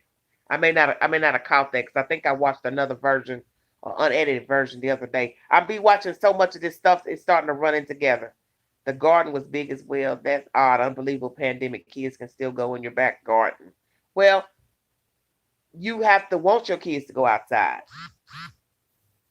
We don't know if they're the type of parents that wanted their kids to go outside. Because you see, there was nothing back there. There wasn't a grill. There wasn't even just a little $20 grill. So, most people that live in southern states like to barbecue. They like to swim. So, I'm assuming September was still warm in California. Just saying. They know they're not numbered or checked to us. We care for them more than them too. Well, I enjoy the long lives. Okay, Jenny. I saw nothing but desert. And Lita, that's what bothered me today. When the AV was uploaded that video, and I was like going in and out of sleep watching the video, I just got a very eerie, sinking feeling. I don't know if it's because I was half asleep or what, but seeing all that land bothered me. All that dirt, no grass, no flower beds.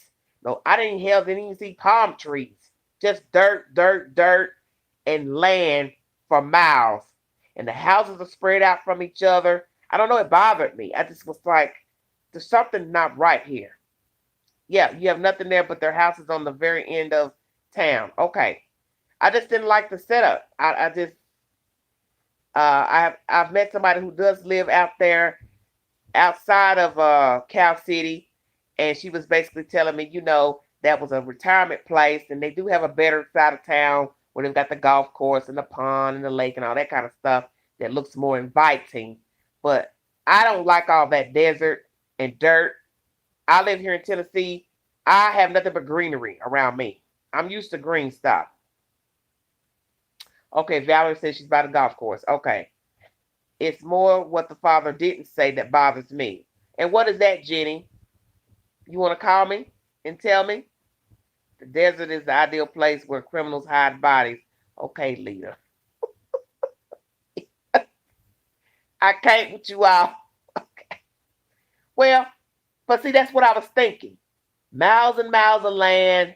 You got those little hilltops where you could probably run up there in a nice truck, take your body and dump it off and put it somewhere in a hole, come on out of there, and nobody ever know anything. So I just don't. I just didn't like the way. I didn't like the setup at all. He thought it was a perfect place for two children to come up missing. Well, I'm from Louisiana. I miss grass. Well, that's what I'm saying. I live in a place where it's green. Tennessee is green in this area, East Tennessee. So that's what I'm used to seeing for hiding bodies. They find them all the time years later. Okay. I watched too much ID for Forensic Files. Okay. Well, see, as the story I brought you out earlier, I talked to Miss Cherie Smith. Her daughter has been missing since 2012. I brought you all that video. Please check it out. It is alleged that her husband harmed her, and he's still walking free that we know of. I believe he's still alive. And I want justice for her daughter, Desiree Thompson. She went missing in Cal City, January 7th, 2012. And I interviewed her mother this week. And the anniversary was the 7th. So this lady wants justice for her daughter. And I have heard that there are a lot of people who have gone missing in Cal City. You have unsolved murders in Cal City. And it's time for somebody to step up and start working those cases. Just like these two baby boys who are missing out of Cal City. And as I've said to you all, those two children didn't pick Ryan Dean for a mother. They didn't pick those fathers, and nor did they pick the West for their family. And they deserve better than this. Oh, Lord, Huntsville, Alabama. Ooh, jeepers creepers. I ain't been down them parts in a long time, Huntsville, Alabama. Well, it's 2:57. I'm going to head out of here. But I thank you all for joining me. I thank you for the commentary. I thank you for the super chat. God bless all of you. Thank you, thank you, thank you. I will check that out. God bless. What the F? That's a lot of work. But I thank you for my new subscribers. Since I've been talking about this story, I've jumped up at least 70 something new subscribers in like 3 days or so. So you all have been good to a queen. This is just a commentary channel. I don't show any fluff for videos or anything. I just bring you the 411, and I always bring you a source. And as I state, there's some hanky-panky going on with these relatives. I do believe they're involved. Thank you, G. Jenga. Did I say that right? Thank you for the super chat. Thank you so much. God bless you. If you want to cash out a queen, $ Big Angie 129. And I have it in the description of my videos. If you like to bring contribution to my channel, you can reach me anytime on IG, Big Sexy 71. Message me anytime, call anytime. I do not mind. I want to thank you all for joining me. We're going to get justice for these baby boys because there's something sinister that has happened to them. If they are alive, that would be wonderful. But I have this funky feeling inside of me. Something is terribly wrong. And yes, feel free to go back to my other videos. I've got at least 650 plus videos for you all to indulge in and get the 411 on the said information. I don't know where these children are, but I don't think, EDT, thank you so much. I don't think these children are alive. Now, could they be? Of course. Could they've been trafficked, put on the black market? Possibly. And that's the sick part. Some sick person using these children for their own sexual gratification. We're going to keep that real because it does happen. It's just most of us don't want to think of children being used in that way. But something sinister has happened to these children. And Trezell and Jacqueline West, they're behind it. Everyday Shenanigans. God bless all of you. Hey, Margaret. Holla at me, Margaret. Give me a call. I've been trying to reach you. Thank you all for everything. God bless all of you. And I'm out of here. Thank you so much. Good night. Good morning, rather.